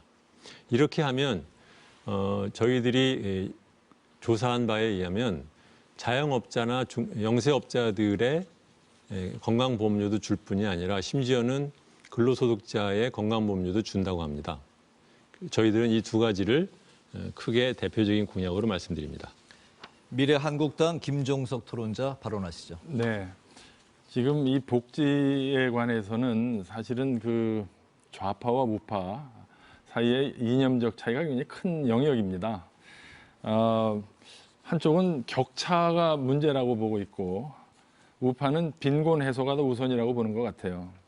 물론 우리 사회에 소득 격차가 벌어지는 것은 문제죠. 시정해야 되지만 우선순위가 빈곤 해소가 더 우선되어야 된다고 봅니다. 그러니까 좌파에서는 자꾸 재분배 가진 걸 더 뜯어다가 아래쪽에 주자는 재분배 이야기를 하고 있고 이제 우파에서는 빈곤 해소가 우선이니까 우선 일자리 창출과 경제 성장이 우선이라는 이제 해법의 차이를 보는 겁니다. 그러나 국내외의 많은 경험은 재분배는 결국 근로의욕을 낮추고 도덕적 해이를 만연시켜서 사회주의병이라고 하는 저성장의 덫에 갇히도록 한다는 것을 경험하지 않았습니까? 그래서 저희 미래한국당과 미래통합당은 지금 이렇게 소수로부터 걷어서 다수에게 나눠주자는 소위 지속 불가능한 복지 제도보다는 오히려 소수로부터 걷되 그것을 어려운 사람에게 우선적으로 복지 제도를 통해서 지급해야 하는 선별적 복지, 핀셋 맞춤형 복지를 오래전부터 일관되게 주장해 온 것입니다. 소수로부터 다수에게 나눠주는 제도는 지속하지 불가능합니다. 그래서 좌파에서 이야기하는 보편 복지를 하려면 보편 징세를 해야죠. 그런데 지금 보편 징세 얘기는 정치적인 이유를 꺼내지 못하면서 소수로부터 걷어서 보편 복지하겠다고 하니까 이게 조세제도와 복지제도가 맞지 않는 겁니다. 그래서 우리는 일관되게 누진제와 소득세를 통해서 재분배 효과를 하되 그렇게 징수된 세금과 예산은 가난한 사람부터 빈곤 해소를 위해서 또 그 저소득층의 아이들이 중산층으로 발돋움할 수 있는 사다리를 놓아주는 것이 진정한 의미의 복지다. 돈 걷어서 나눠주는 거는 너무 편한 겁니다. 너무 쉬운 정책이고 그것은 가능하지 않다는 것을 말씀을 드리겠습니다. 정의당 김종철 후보자 답변하시죠. 예, 복지 분야 중 저는 의료와 주거 문제에 대해서 좀 말씀을 드리겠습니다. 이번 코로나 사태에서 보셨듯이 공공의료가 얼마나 중요한지 국민 여러분 많이 느끼셨을 텐데요. 하지만 이렇게 공공의료가 코로나 방역에 성공하고 있는 이유는 많은 의료인들이 집에도 가지 못하고 정말 사투를 벌이고 있는 그런 것 때문에 가능한 것이라고 판단을 합니다. 만약에 지금보다 공공의료가 좀 더 잘 돼 있었다라고 한다면 좀 더 방역도 더 잘 될 수 있었고 지금처럼 의료인들이 이렇게 고통스럽게 사투를 하지 않았어도 될 거라고 판단합니다. 하지만 좀 우려가 되는 것들도 있습니다. 지금 방금 좀 전에 말씀하신 미래한국당, 미래통합당의 지금까지 기조가 그러니까 한국제일야당 기조가 의료 민영화를 더 촉진하는 식으로 지금까지 해왔습니다. 대표적으로 홍준표 전 자유한국당 대표가 경남도지사 시절에 진주의료원을 폐쇄했습니다. 그래서 현재 경상남도 서부 지역에서는 만약에 이쪽에 코로나가 창궐을 더 하게 되면은 어떻게 하나 이런 불안감이 아주 팽배해 있다고 합니다. 그래서 이런 의료 민영화 방식으로는 향후 코로나와 같은 감염병 위험을 막을 수 없다. 이렇게 저희는 판단합니다. 공공의료 인력을 늘리고 공공병원을 더 확충해야 하고요. 아울러 문재인 케어가 많은 진전을 보였습니다만 사실은 그 성과가 완전히 제대로 이루어지지는 못했습니다. 예를 들어서 본인 부담금을 건강보험의 그 비중을 본인 부담을 30%로 하고 건강보험이 70%로 하는 보장률을 높이겠다고 했는데 실제로는 한 63.8%에 그치고 있습니다. 그것이 이번에 좀 비극적으로 나타난 것이 대구에 사는 17세 청년이 코로나가 아닌 것으로 판명되자 결과적으로는 570만 원의 자부담으로 비용을 냈어야 하는 이런 것입니다. 이런 부분에 있어서 문재인 케어를 더 발전시켜서 좀 더 공공성을 갖춘 보장수를 늘려야 한다고 생각을 저희는 합니다. 두 번째로 국민들의 주거가 어렵습니다. 특히 청년들이 결혼을 꺼리는 가장 중요한 이유가 바로 이 내 집 마련의 문제인데요. 문재인 정부가 투기와의 전쟁을 선포한 것 잘한 일이라고 생각합니다. 하지만 약간의 문제가 있습니다. 이 문제가 뭐냐면 이 투기와의 전쟁을 통해서 강남 집값을 떨어뜨리겠다는 것 목표는 좋은데 그렇게 해서 강남에 20억짜리가 17억, 15억이 된다고 해서 서민들의 주거 문제가 풀리는 것이 아닙니다. 거기에 들어갈 수가 없지 않습니까? 서민들의 주거 문제를 풀기 위해서는 내 집이 아니더라도 안심하고 살 수 있는 정책이 필요합니다. 그래서 저는 세 가지를 제안합니다. 공공임대주택을 획기적으로 확대해야 됩니다. 두 번째는 전월세 계약갱신을 3년씩 3번에서 9년간 보장을 해야 됩니다. 그리고 주거약자들에게 약 600만 주거약자들에게 주거보조금을 지급해서 내 집이 아니더라도 오래 살 수 있는 집 이렇게 만들어야 합니다. 정의당이 앞장서겠습니다. 민생당 정혜선 후보자 답변하시죠. 네, 민생당의 복지정책과 안전보건 정책에 대해서 말씀드리겠습니다. 복지정책은 수혜 대상에 따라서 두 범주로 나눌 수가 있습니다. 우선 아동, 장애인 등 우리 사회가 보듬어야 될 이런 분들을 위한 복지정책이 있을 수 있고요. 또 평범한 근로자, 또 자영업자, 가정주부를 위한 이런 복지정책이 있습니다. 우선 우리 사회가 보듬어야 할 그런 분들에 대한 복지정책은 양질의 보육 서비스를 제공을 해서 표준 보육 이상으로 보육료를 지원을 하는 것입니다. 그리고 장애연금과 장애인연금을 2배로 인상을 하는 것입니다. 또 대규모 감염병으로부터 취약계층을 우선적으로 보호할 수 있는 이런 정책을 마련하고자 합니다. 우선 또 평범한 우리 이웃을 위한 복지정책을 준비했습니다. 코로나19 극복수당을 말씀드린 것처럼 국민 모두에게 1인당 50만 원씩 지급하는 것을 제안합니다. 또 유연근로제를 확대해서 일과 생활의 균형을 유지하는 것이 중요합니다. 그리고 주거복지를 위해서 장기 공공임대 공급을 할당제를 실시하고자 합니다. 또 중요한 것은 복지에서 안전이 굉장히 중요합니다. 국민이 안전한 나라를 만들기 위해서 민생당은 노력하고자 합니다. 안전이 확보되지 않으면 그 어떤 복지도 의미가 없습니다. 장애를 입고 생명이 손실되고 나서 제공되는 복지가 어떤 의미가 있겠습니까? 사전에 이루어질 수 있는 안전이 필요합니다. 그래서 민생당에서는 생애 주기별 안전 정책을 만들려고 합니다. 학생과 성인, 노인에 이르는 이런 생애 주기에 걸친 안전 정책을 만들고 또 취약계층을 위한 그런 안전 정책을 만들려고 합니다. 특히 감정 노동자들, 또 건설 노동자들, 그리고 소규모 사업장 근로자들, 또 보건의료 종사자들 이런 분들을 위한 안전보건 정책을 만들려고 합니다. 보건의료 정책과 관련되어서 저희 민생당에서는 특별히 보건부를 단독된 독립된 부서로 만들 것을 제안을 합니다. 현재는 보건복지부에 같이 있습니다. 그런데 이번에 코로나19 사태를 보아서 알겠지만 보건과 복지부가 함께 있으면 업무 진행이 원활히 이루어질 수 없습니다. 그렇기 때문에 보건부를 독립된 단독의 부서로 만들 것을 제안을 합니다. 그리고 공공보건의료 확충을 많이 얘기하시는데요. 공공보건의료를 확충하는 가장 기본은 현재의 대학병원을, 현재의 국립대 병원을 교육부에 소속돼 있는 것을 보건부 소속으로 바꾸는 것입니다. 그렇게 하면 보건부에서 아주 일사불란하게 문제가 생겼을 때 이를 해결할 수 있습니다. 그리고 또 중요한 것이 지역사회에서의 보건의료를 확대하는 것입니다. 학교의 보건교사, 또 직장의 보건관리자, 인력을 확충하는 것이 필요합니다.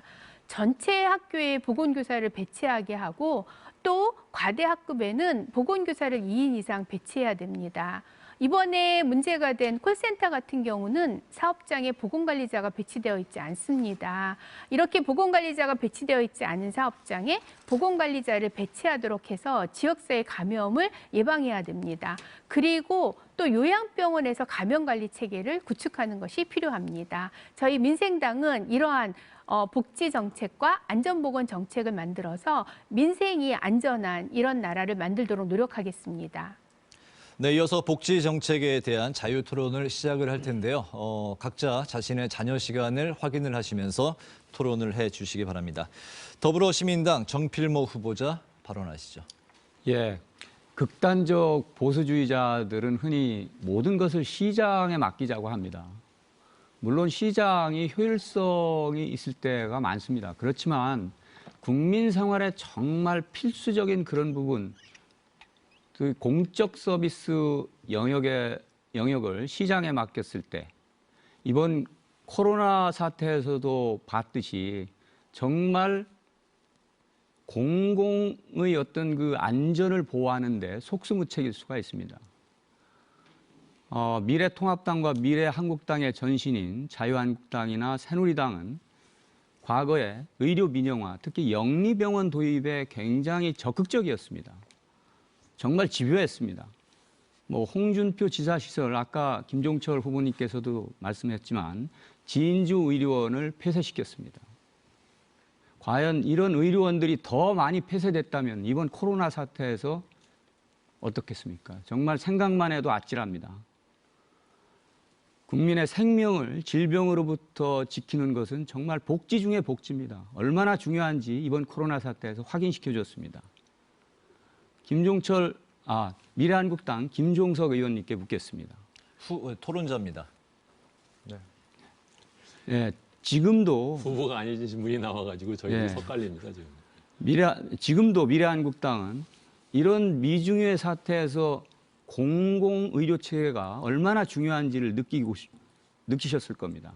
과연 영리병원, 의료민영화 계속 추진해야 된다고 보시는지요? 네, 미래한국당 네.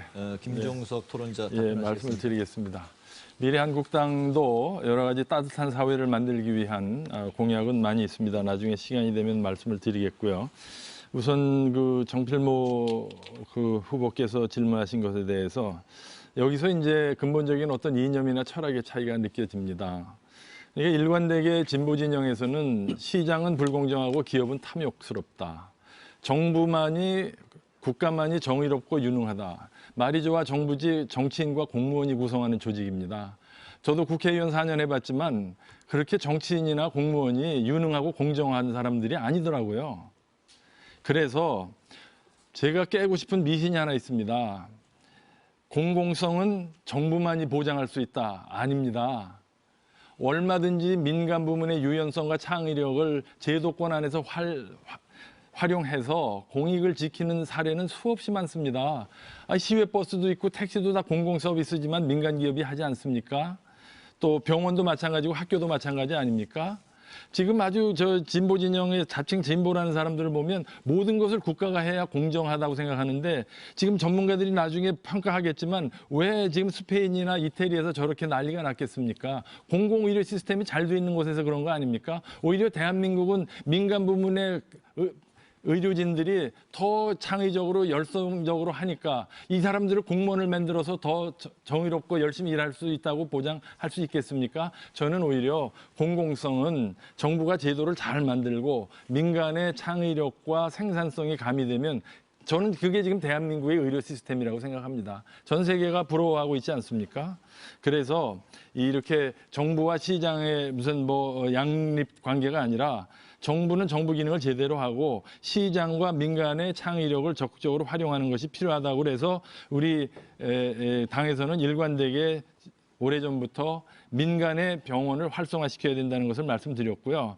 그다음에 이제 정의당에서 말씀하신 그 서민 주거에 대해서는 전적으로 동감입니다. 왜 현 정부는 강남의 비싼 아파트 값을 낮춰서 부자들에게 더 집 사는 걸 편하게 해주려고 그런지 이해가 안 가요. 주거 정책의 핵심은 서민들의 주거 안정과 주거 복지입니다. 왜 괜히 돈 많은 사람들 비싼 아파트 값 낮춰주는 게 마치 주택 정책인 양 돼서 오히려 주택 정책이 19번 나왔다면서요. 그래서 요새 시중에서는 코로나 19보다 더 무서운 게 주택 정책 19라고 한답니다. 이제 주택 정책 이렇게 규제로 틀어막을 생각하지 마시고 국민이 원하는 곳에 원하는 품질의 주택을 공급하는 것이 기본이 돼야 된다는 점을 말씀을 드리고요. 나머지 구체적인 복지 공약은 더 나중에 말씀드리겠습니다. 네, 정의당 김종철 후보자 발언하시죠.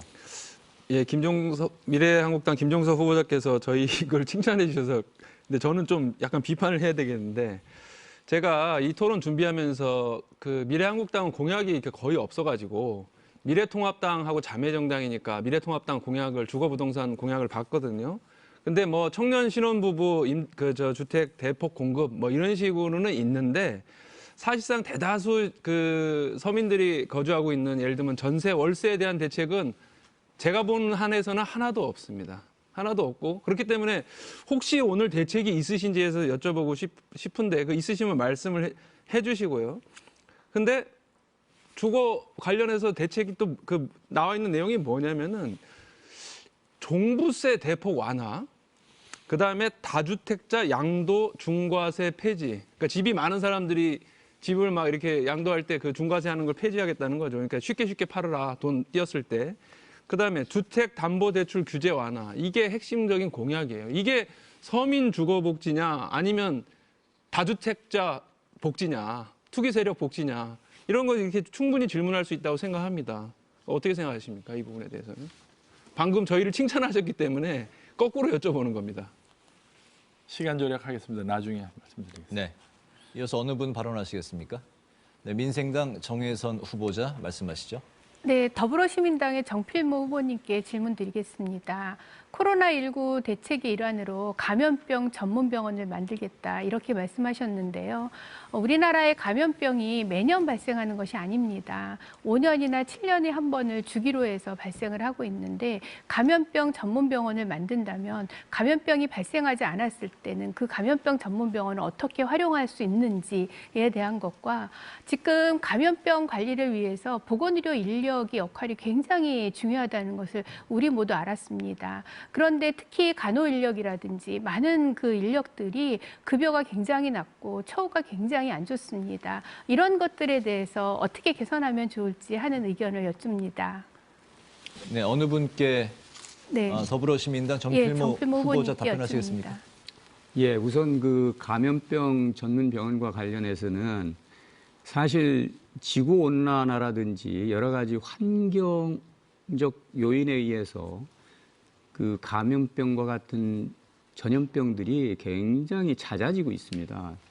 이 얘기는 다시 얘기해서 기존의 어떤 의료 시스템으로는 굉장히 난관에 부닥칠 수 있다는 그런 것을 의미하거든요. 그래서 여기에 대한 대비를 좀 더 철저히 해야 된다는 측면에서 그런 제안을 드렸고요. 평상시에는 기존 병원과 같이 운용을 하다가 감염병이 번졌을 때 즉각적인 대응 태세로 들어가면 됩니다. 그렇기 때문에 낭비적 요소는 전혀 없다고 그렇게 생각을 하고요. 그다음에 또 한 가지 질문을 하셨죠. 보건의료 인력의 처우 개선. 보건의료 인력의 처우 개선, 정말 특히 그 비정규직들이 꽤 많습니다. 이분들은 분명하게 처우 개선이 이루어져야 되고요. 꼭 보건의료 인력뿐만이 아니고 우리 사회에 1997년 외환위기 이후에 그 노동시장이 유연화되면서 사실상 양극화의 가장 큰 원인이라고 할 수 있는 이 비정규직 양산은 이제는 정말 시정을 해야 될 때라고 봅니다. 물론 비정규직 계약직, 한시적 계약직이 필요한 부분이 있습니다. 그러나 이 부분을 가능하면은 최소화시키는 방향으로 노동시장의 여건을 개선해야 된다고 생각을 합니다. 네, 열린민주당의 주진영 후보자께서 지금 발언 시간이 가장 많이 남아 있는데요. 그런가요? 네, 질문을 하겠습니다. 네. 그 방금 김종석 의원께서 후보가 아니신 김종석 의원께서 말씀을 하시기를 보편적인 증세를 하지 않으면서 보편적인 복지를 하는 게 문제가 있다. 그래서 선별적인 복지로 가야 된다고 생각을 한다. 그렇게 말씀을 하셨어요. 그 얘기는 크게 보면은 이제 내용상 질문할 만한 게 보편적인 증세는 그럼 뭘 하자는 얘기냐. 두 번째로는 선별적인 복지를 좀 더 지금의 보편적인 복지라고 하면 선별적인 복지로 가기 위해서는 무엇을 줄여야 된다고 생각하느냐를 물어볼 수 있는 것 같아요. 그래서 저는 두 번째부터 여쭤보겠습니다. 선별적인 복지로 가기 위해서는 지금의 보편 복지 중에서 무엇을 없애야 된다고 생각하시는지요? 네, 미래한국당 김종석 후보자 이게 참- 토론자 답변하시겠습니다. 예, 삼여 이야처럼 돼가지고 제가 무슨 여당 대표도 아닌데 저한테 이렇게 친여 3당이 저한테 이렇게 질문을 많이 주셔서 좀 당황스럽긴 한데요. 우선 주진영 후보께서 질문하신 내용. 자, 보편 증세는 지금 우리나라는요, 보편 증세가 아닙니다. 지금 제가 보편 증세를 여쭤본 게 아니에요. 아니 10% 상위 소득 상위 10%가 소득세의 80%를 부담하고 있어요. 더 쥐어짤 수도 있겠지만 이렇게 해서는 지속 가능하지 않다는 말씀을 드렸고, 그러면 보편 증세라는 나라가 어디냐? 보편 복지를 하는 나라들이 있죠. 북유럽. 거기 가보신 분 아시겠지만 거기 부가가치세가 25%씩 되는 나라입니다. 그리고 오히려 소득세하고 법인세는 상대적으로 낮아요. 그러니까 모든 국민이 소비세를 많이 부담하면서 세금을 같이 분담해야 보편복지가 되고 복지가 하나의 권리처럼 되는 겁니다. 그리고 무상 시리즈에 대한 최근의 연구 결과를 보니까 이 무상도 무상급식에 무상교육에 이렇게 복지제도로 좋은데요. 저희가 그걸 근본적으로 반대하는 건 아닙니다. 재정 여력이 되면 확대해 나가야 되겠지만 그 혜택이 어디에 집중되는가는 과학적으로 분석을 해야 되지 않겠습니까? 지금 나타난 걸로 보면은 소득 상위층이 30% 혜택을 더 받는 걸로 나와 있습니다.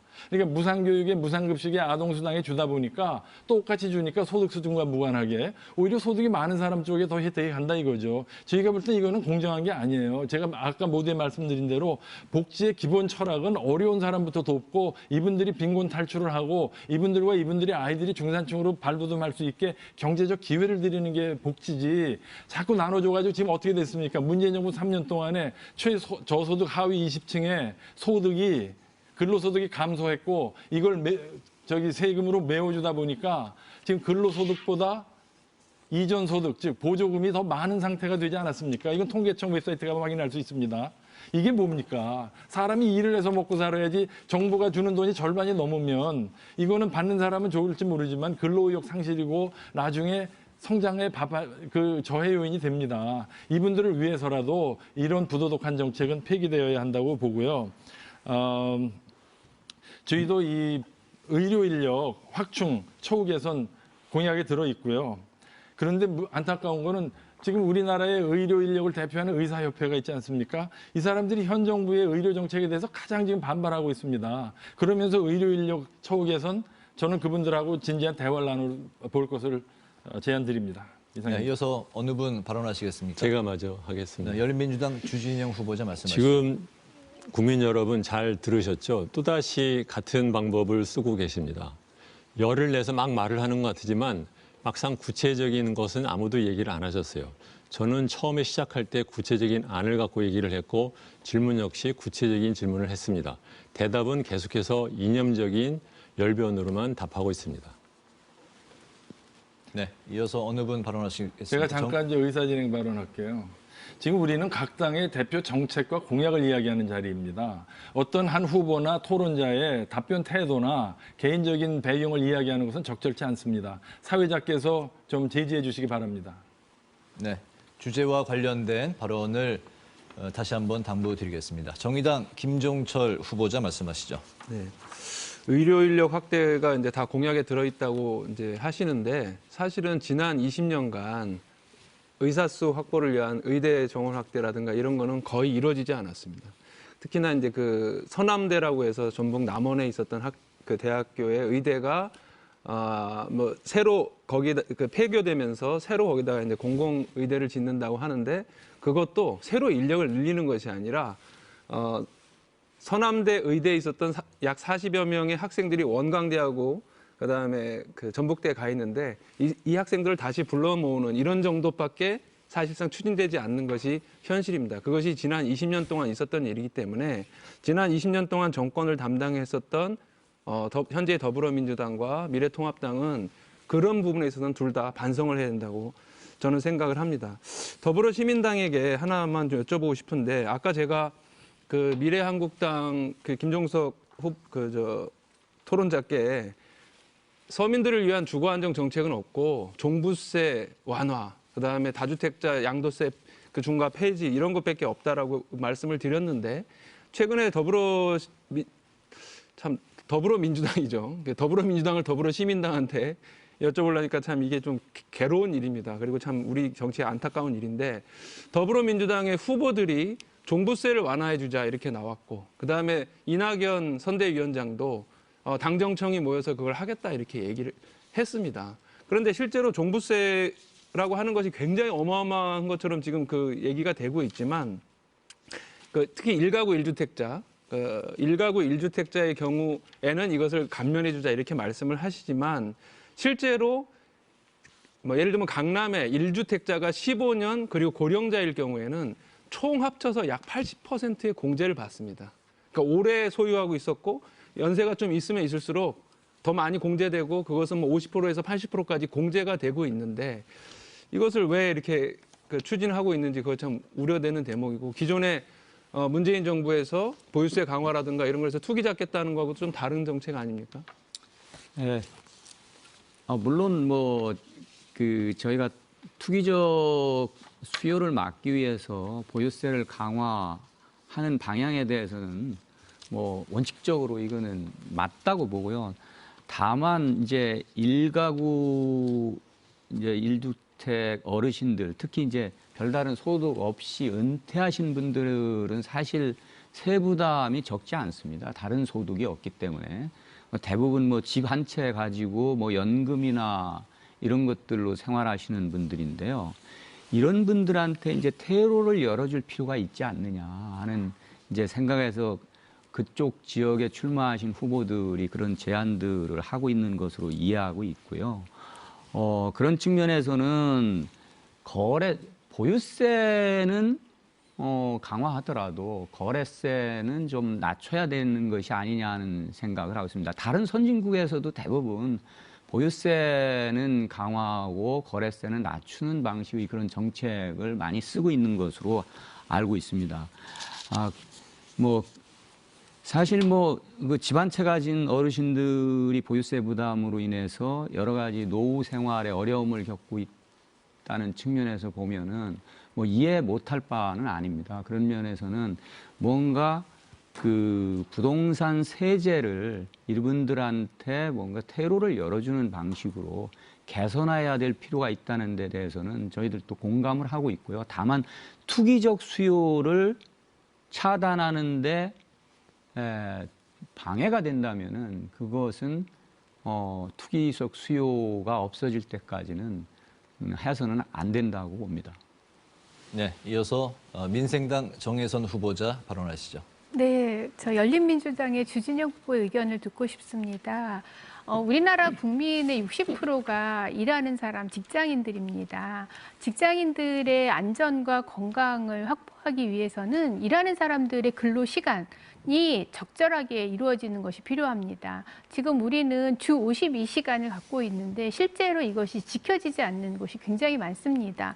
저희 민생당의 그 선대위원장을 하고 계신 손학규 대표님은 저녁이 있는 삶이라는 말씀을 하셨습니다. 실제로 이렇게 저녁이 있는 삶이 거의 이루어지지 않고 있는데요. 저희 민생당에서는 이런 것들을 위해서 유연 근로시간제를 확대하기 위해 근로자 대표에서 개별 근로자가 협상을 할 수 있도록 한다든지 근로시간을 적절하게 지키지 않는 경우 근로감독을 강화한다든지 또 재량 근로시간제를 적용하고 있는 6개 업종을 폐지한다든지 하는 방안들을 마련하고 있습니다. 혹시 저녁이 있는 삶을 유지하기 위한 직장인들을 위한 이런 방안들은 어떤 것이 있을 수 있는지 문의드립니다. 네, 어느 분께 저한테 네. 열린민주당 주진영 후보자 말씀하시죠. 사실 저도 회사에 있으면서 직원들의 퇴근 시간이 늦는 것을 어떻게 하면 줄여볼까 굉장히 고민도 많이 하고 이런저런 그 사내 정책도 좀 시도를 해봤는데 실제로 해보면 많은 경우에 그 저희 직원들이 자기 일을 하기 위해서는 이렇게까지 늦게까지 일할 수밖에 없다라는 얘기를 많이 해요. 특히 임원들은 일찍 보내고 싶어도 부장들이 싫어합니다.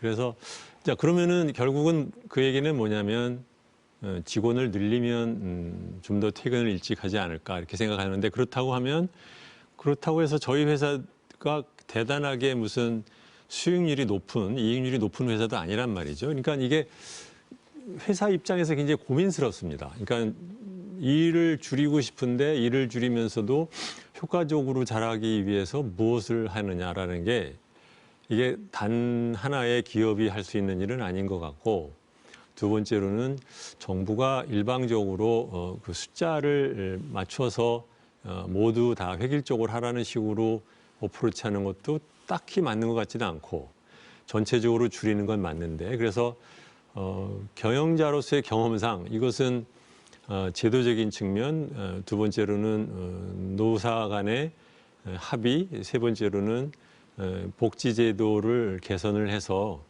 소위 말하면 임금 격차 때문에 고소득을 받는 그 상위 20% 직업을 포기하지 못하는 사람들에게 다른 초이스도 있다라는 그런 것들을 만들어주는 것이 좋지 않나 그렇게 생각을 합니다.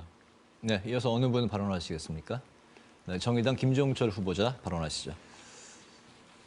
예, 그 미래한국당 김종석 그 토론자께 말씀드리겠는데, 이거는 하도 이제 공격을 받으시니까 이제 싫어하셔가지고 이거는 건설적인 제안을 드리려고 하는 거니까 잘 들어주시면 감사하겠습니다. 아까 코로나 때 제가 작년에 한국당에서 그 2020 예산안 저지 100대 과제 중에 한국형 실업 부조, 즉 고용보험에 들어가 있지 못한 분들에 대해서 국민 취업 지원 제도라고 그래가지고 어떤 그 구직 촉진금을 주자라고 하는 것이 있었다고 말씀을 드렸습니다. 그걸 저지하자고 하셨는데, 근데 사실은 이게 꼭 저지할 것은 아니었습니다. 왜냐하면 이 제도를 처음에 발의하신 분이 누구냐면은 한국당의 임이자 의원이었거든요.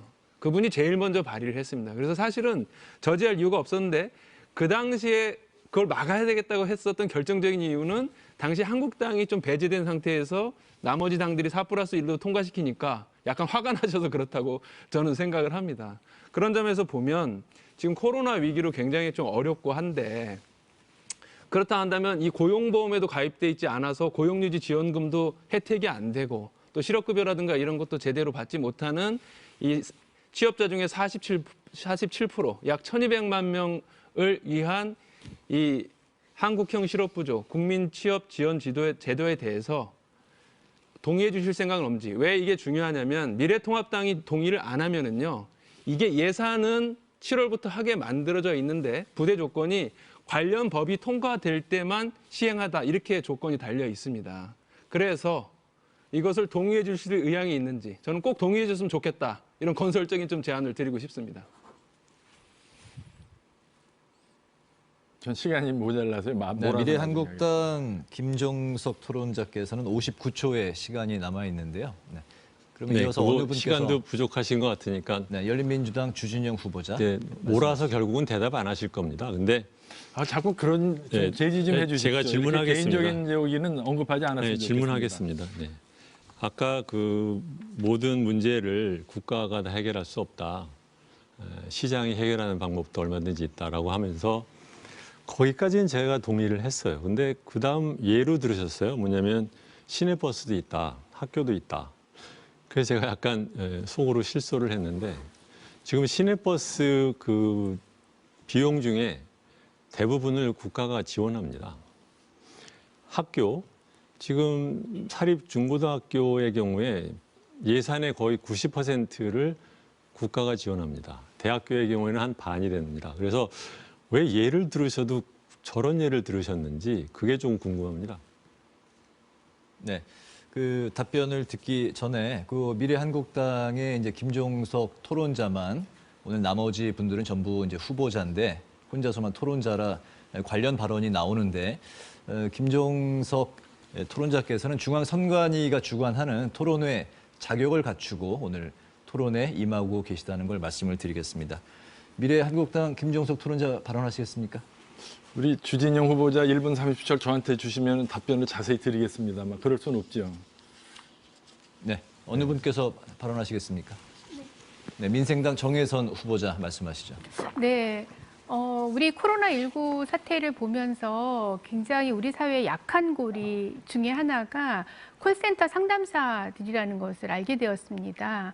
콜센터 상담사들이 근무 환경도 굉장히 열악하고 힘든 곳에서 일을 하고 있으면서 감염병의 위험에 노출되어 있었죠. 또 그전에는 감정노동으로 인한 스트레스로 사회적인 문제가 된 바 있습니다. 이렇게 콜센터 상담사들이 우리 사회에서 약 40만 명 정도 근무를 하고 있습니다. 그런데 콜센터 상담사들에 대한 사회적인 인식이 높지 않아요. 그러다 보니까 이직률이 굉장히 높습니다.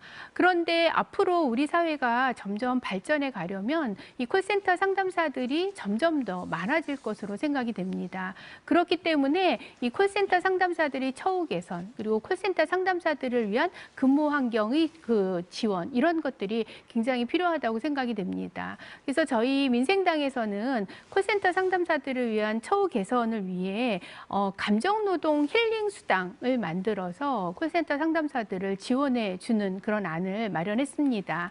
그리고 상담사들의 전문성을 더 갖추게 하고 또 사회적인 인식을 개선할 수 있도록 더 노력을 하고자 합니다. 이런 콜센터 상담사들에 대한 인식 개선과 처우 개선에 대해서 더불어시민당의 정필모 후보님께서는 어떻게 생각하시는지 간단하게 답변 부탁드립니다.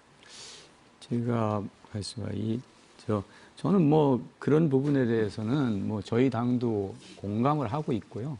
그러니까 사회적 취약계층, 특히 뭐 이 비정규직 부분에 대해서는 당연히 그런 부분들이 개선이 돼야 되고, 가능하면은 이제는 상시적인 업무와 관련해서는 그 비정규직을 점차 줄여나가야 된다는 그런 입장을 갖고 있다는 말씀을 드리고요. 더불어서 저는 이제 다른 얘기를 좀 해보고 싶습니다. 제가 앞서도 말씀드렸지만은 복지가 여러 가지 복지가 있지만 최근에 들어서 이제 어떤 질병으로부터 또는 뭐 범죄로부터, 특히 성범죄로부터 또는 또 환경 오염으로부터 국민을 지키는 일, 이건 정말 중요한 복지 중의 복지입니다. 뭐 최근에 N번방 사건에서도 볼 수 있듯이 이 디지털 성범죄, 이건 정말 이제는 뿌리 뽑아야 된다고 생각을 합니다. 뭐 일부 특히 뭐 미래통합당의 황교안 대표께서는 단순히 이렇게 들어가서 본 분들에 대해서는 뭐 이거를 정상을 참작해야 되지 않느냐는 그런 식의 발언을 해서 정말 경악스러웠는데요. 사실 디지털 성범죄, 이거는 사실 우리가 알게 모르게 굉장히 만연되고 있다고 보고요. 여기에 대해서는 제도적 장치를 충분히 마련하고 또 이 가담자에 대해서는 처벌을 정말 획기적으로 강화를 하고, 또 수사기관도 온라인에서의 성착취물에 대한 어떤 대응 시스템을 좀 더 강화할 필요가 있다고 생각을 합니다. 정말 이것이야말로 우리 이 어떤 청소년뿐만 아니라 여성들, 뭐 여러 가지 어떤 이런 분들에 대해서 후보자. 국민을 보호하는 하나의 척정이라고 생각을 합니다. 네, 발언 시간을 모두 쓰셨습니다. 이렇게 해서 정의당의 김종철 후보자도 발언 시간을 모두 쓰셔서 이제 민생당 정혜선 후보자, 그리고 열린민주당 주진영 후보자, 그리고 미래한국당 김종석 토론자 세 분만 발언 시간이 짧게 남아 있다는 점 말씀드리고, 남은 시간은 이제 주제에 집중해서 발언을 해 주시길 부탁드리겠습니다. 어느 분께서 말씀하시겠습니까? 네, 열린민주당 주진영 후보자 말씀하시죠. 아까 정의당 후보이신 분이 김종석 토론자에게 질문을 하셨습니다. 종부세 기준을 올리자라고 말씀을 하셨는데 그 이유가 뭐냐, 어떤 정책을 생각하는 거냐, 대답을 안 하셨습니다. 그 질문에 대한 대답을 듣고 싶습니다. 네, 답변하시겠습니까? 나중에 좀 더 기다렸다 하겠습니다. 네, 어느 분? 네, 민생당 정혜선 후보자 말씀하시죠. 네. 얼마 전에 뭐 언론사에서 각 당의 정책 입장을 조사 분석을 했습니다. 그랬더니 민생당의 정책 입장과 국민들의 가치관 및 정책적 지향점이 가장 유사한 비율로 나왔습니다. 45.8%로 1위를 차지하였습니다. 제가 그것을 잠깐 보여드리겠습니다.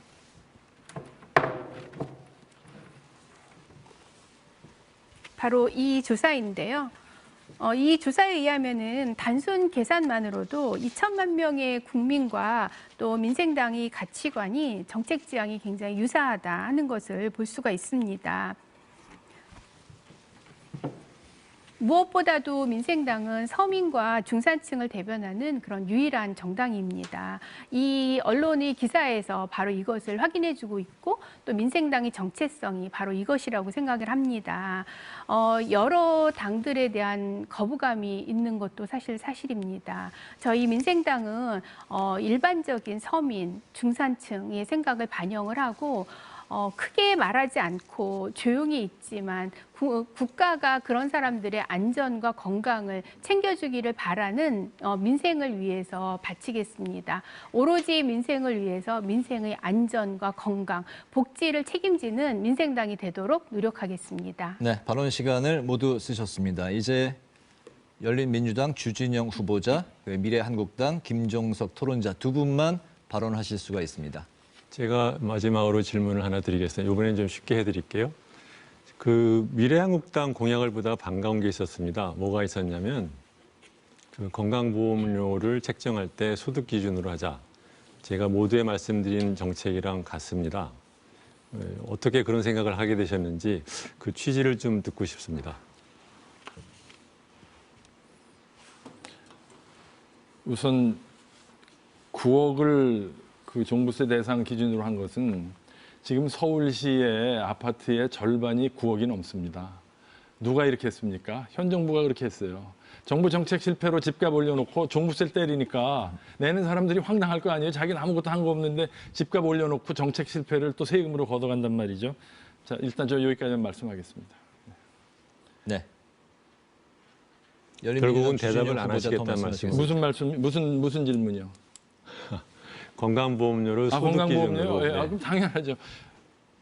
재산, 그러니까 지금 직장에 있다가 지역으로 가면은 갑자기 재산 기준으로 부과가 되기 때문에 이게 소득은 없어졌는데 건보료가 올라가는 일이 생긴다는 것은 오래전부터 얘기된 거고 그것에 대해서 우리가 반대할 이유가 없죠. 당연히 도와드려야죠. 당연히 그건 문제 해결해야 되고 소득 확률이 높아지면 해결될 문제입니다. 네, 여기서 마치겠습니다. 네. 열린민주당 주진영 네. 후보자 50초 쓰시겠습니까? 네. 그 지금 복지 정책에 대해서 얘기를 할 때 크게 보면 두 가지 방향이 있습니다. 하나는 양의 문제로 늘릴 거냐 줄일 거냐. 미래한국당은 비교적 줄이자는 쪽인 것 같고 나머지 당들은 늘리자는 쪽인 것 같습니다. 저희 당은 조금 그 중간에 있는 것 같습니다. 하나는 뭐냐면 양을 늘리더라도 전체적인 구조에 문제가 있는 것들은 고쳐가면서 늘리자. 그런 뜻에서 저희들이 지금 말씀드린 것처럼 건강보험료도 소득 기준으로 바꾸는 것을 해야 될 때가 됐다. 또 아동수당을 도려 늘리고 아동시설에 주는 보조금은 줄이자. 이런 얘기입니다. 근데 이것은 사실 요것만으로 끝나는 것이 아니라 앞으로도 계속해서 전체적인 복지제도의 재설계가 필요하다는 말씀을 드립니다. 네. 발언 시간은 이제 다 쓰셨습니다. 미래한국당 김종석 토론자 12초 쓰시겠습니까? 네. 지금 우리나라의 사회복지제도의 기간인 건강보험, 노인장기요양보험, 고용보험, 국민연금이 5 내지 25년 내로 다 고갈되게 돼 있습니다. 미래 세대가 아닙니다. 지금 40세 이하의 국민들의 노후가 위협받고 있다는 사실을 강조하고 싶습니다. 네, 이렇게 해서 두 번째 공통 질문에 대해서도 5분 모두 주어진 발언을 모두 쓰셨습니다. 오늘 토론 과정에서 못다 하신 말씀이 있으실 텐데요. 마무리 발언 기회를 드리도록 하겠습니다. 한 분당 1분 20초씩 드리겠습니다. 먼저 열린민주당 주진영 후보자부터 말씀하시죠. 네. 누군가 이렇게 말한 적이 있습니다. 우리 국민들은 고단하고 억울하고 불안하다. 다시 한번 말씀드리겠습니다. 고단하고 억울하고 불안하다. 우리나라 국민들은 고단합니다. 묘라암부터 무덤까지 고단합니다. 어릴 때는 입시 경쟁, 성인이 돼서는 살인적인 노동시간, 나이가 들어서는 소득이 불안정하기 때문에 일을 해야 되는 노인 비율이 OECD 국가 중에서 제일 높습니다. 우리나라 국민들은 또 억울합니다. 왜 억울하냐면 원청과 하청 사이의 임금 격차가 너무 큽니다. 동일 노동, 동일 임금의 원칙이 잘 안 지켜집니다. 우리나라 사람들은 또 불안합니다. 기본적으로는 복지가 너무 부족하기 때문에 그렇습니다. 과거에는 고성장 시대에는 복지 문제가 고성장으로 풀었습니다. 그렇지만 저성장 단계로 돌아왔으면 복지 제도를 저성장 시대에 맞는 사회 안전망으로 바꿔야 됩니다. 이 전체적으로 고단하고 억울하고 불안한 한국 사회는 경제 체제를 바꾸는 것도 필요하고 기본적으로는 복지 제도를 바꾸는 것도 같이 필요합니다. 네, 시간을 잘 맞춰주셔서 감사합니다. 미래한국당 김정석 토론자 네. 말씀하시죠. 코로나 재난으로 당장 내일 생계를 걱정하는 실직 가구와 매출 위주로 인건비와 임대료 걱정에 휴폐업을 고민하는 소상공인 여러분들께 240조 원 규모의 지원 자금을 만들어서 최우선적으로 피해 보상해드리겠습니다. 이게 우리의 제1 공약입니다. 미래한국당과 미래통합당이 원내 다수당이 된다면 오늘 말씀드린 이 약속은 21대 국회 개원 즉시 실행에 옮기도록 하겠습니다. 문재인 정권의 좌파 경제 정책 실패에 코로나 사태까지 겹쳐서 한국 경제는 지금 최악의 위기를 맞고 있습니다. 지금은 경제를 살릴 때이지 조국 전 장관을 살릴 때가 아닙니다. 이번 선거로 정권이 바뀌는 것은 아닙니다. 그러나 지금 문 정권의 폭주와 오만을 방치한다면 이는 우리 모두의 불행이고 결국에는 문재인 대통령에게도 불행한 일이 될 것입니다. 문재인 정권의 오만과 무능, 폭정을 심판해 주십시오. 국민 여러분의 현명한 선택을 부탁드립니다. 우리나라의 미래를 위해, 우리 아이들의 미래를 위해 이번 선거에서 미래한국당을 지지해 주시기 바랍니다. 감사합니다. 네. 정의당 김종철 후보자 말씀하시죠. 예, 정의당 김종철입니다. 잘 보셨습니까? 오늘은 공약을 다 말씀드렸으니 좀 다른 말로 마무리를 하겠습니다. 보셔서 아시겠지만 미래통합당의 후보가 나오지 않고 미래한국당에서 나오셨습니다. 그리고 더불어민주당에서 나오시지 않고 더불어시민당이라고 하는 좀 처음 들어보시는 당들이 아마 나온 걸 보셨을 겁니다. 국민들의 표가 사표가 되지 않도록 하기 위해서 지역구에서의 어떤 그러한 특권을 조금 배제하고자 연동형 비례대표제를 도입했더니 거대 양당이 이 비례대표까지 다 장악하겠다고 해서 비례대표용 위성정당, 일회용 정당을 만들었습니다. 저는 이것은 정말 반칙이라고 생각을 합니다. 하지만 정의당은 지역구도 정의당, 비례대표도 정의당 이렇게 일관된 원칙을 갖고 이번에 후보를 냈고 정의당이라는 하나의 이름으로 심판받기 위해서 오늘 말씀드렸고 또 지역과 비례해서 또한 국민들의 심판을 기다릴 것입니다. 원칙을 지키는 정당이 국민도 지킵니다. 원칙을 지키는 정당이 코로나도 극복하고 복지도 책임질 수 있습니다. 정의당 많은 지지 부탁드리겠습니다. 네, 민생당 정혜선 후보자 말씀하시죠. 네. 민생당은 365일 정직하고 깨끗한 정치를 실천하겠습니다. 견제와 협력의 균형점을 찾아서 실용 중도 정당으로서 제3의 정당으로 찾아서 할 일은 꼭 하는 그런 정당이 되겠습니다. 민생당은 일명 포스트 코로나, 즉 재난 이후에 안전대책에 더 많은 힘을 쏟겠습니다. 코로나 이후에 불가피하게 불황이 발생할 것 같습니다. 또 경기 침체도 많이 발생할 것 같습니다. 이런 것들을 방지하기 위한 방안을 만들어서 국민들을 위해 최우선으로 하겠습니다. 무엇보다도 국민의 안전과 건강을 지키는 것에 노력을 다하겠습니다. 지금 국민들은 코로나19로 인한 강도 높은 사회적 거리 두기를 하고 있습니다. 그러다 보니 서로 간의 연락과 교류도 끊어진 상태입니다. 민생당은 몸은 사회적 거리 두기를 실천하지만 마음만은 이웃에 대해서 따뜻한 관심 갖기에 앞장서서 정감이 오가는 우리 사회를 만들어가도록 노력하겠습니다. 따뜻한 사회, 친근한 사회, 오로지 민생만을 생각하는 기호 3번 민생당을 적극 지지해 주시기를 부탁드립니다. 감사합니다. 더불어시민당 정필모 후보자 말씀하시죠. 예. 이번 선거는 코로나 위기를 얼마나 잘 극복하느냐를 판가름하는 그런 선거입니다. 더 크게는 나라의 미래와 명운을 좌우하는 그런 선거입니다. 미래통합당과 미래한국당은 어떤 분들이 주축이었습니까? 다른 얘기 안 하겠습니다.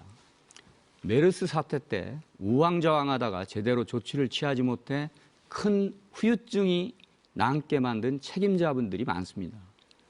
그럼에도 불구하고 이번 코로나 위기에서도 정부의 신속하고 과감한 조치에 사사건건 시비를 걸고 발목을 잡아왔습니다. 국회를 더 이상 국력 낭비의 장으로 만들어서는 안 됩니다. 국회가 코로나 국난 극복에 선도적 역할을 하려면, 그리고 자랑스러운 대한민국을 보다 풍요롭고 평화로운 나라로 만들려면 책임감 있고 실력 있는 저희 더불어시민당에 힘을 모아주십시오. 문재인 정부와 함께 저희 더불어시민당이 반드시 더불어 살기 좋은 나라를 만들어 나가겠습니다. 감사합니다.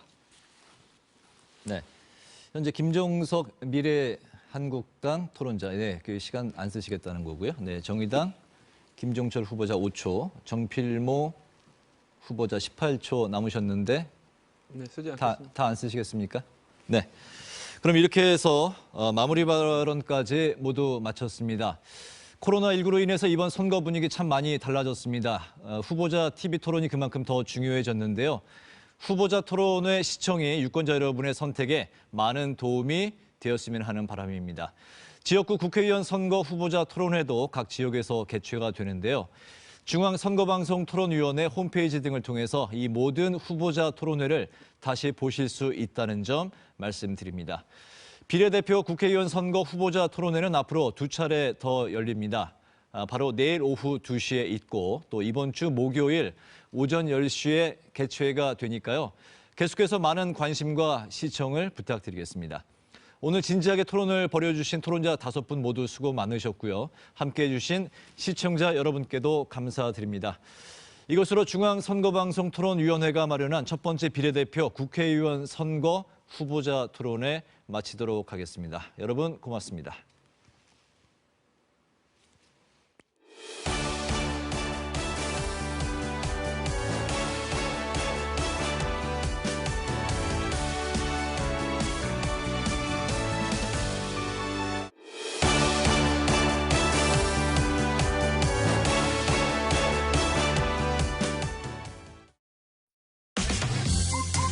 잠시 후 MBC 뉴스를 보내드립니다.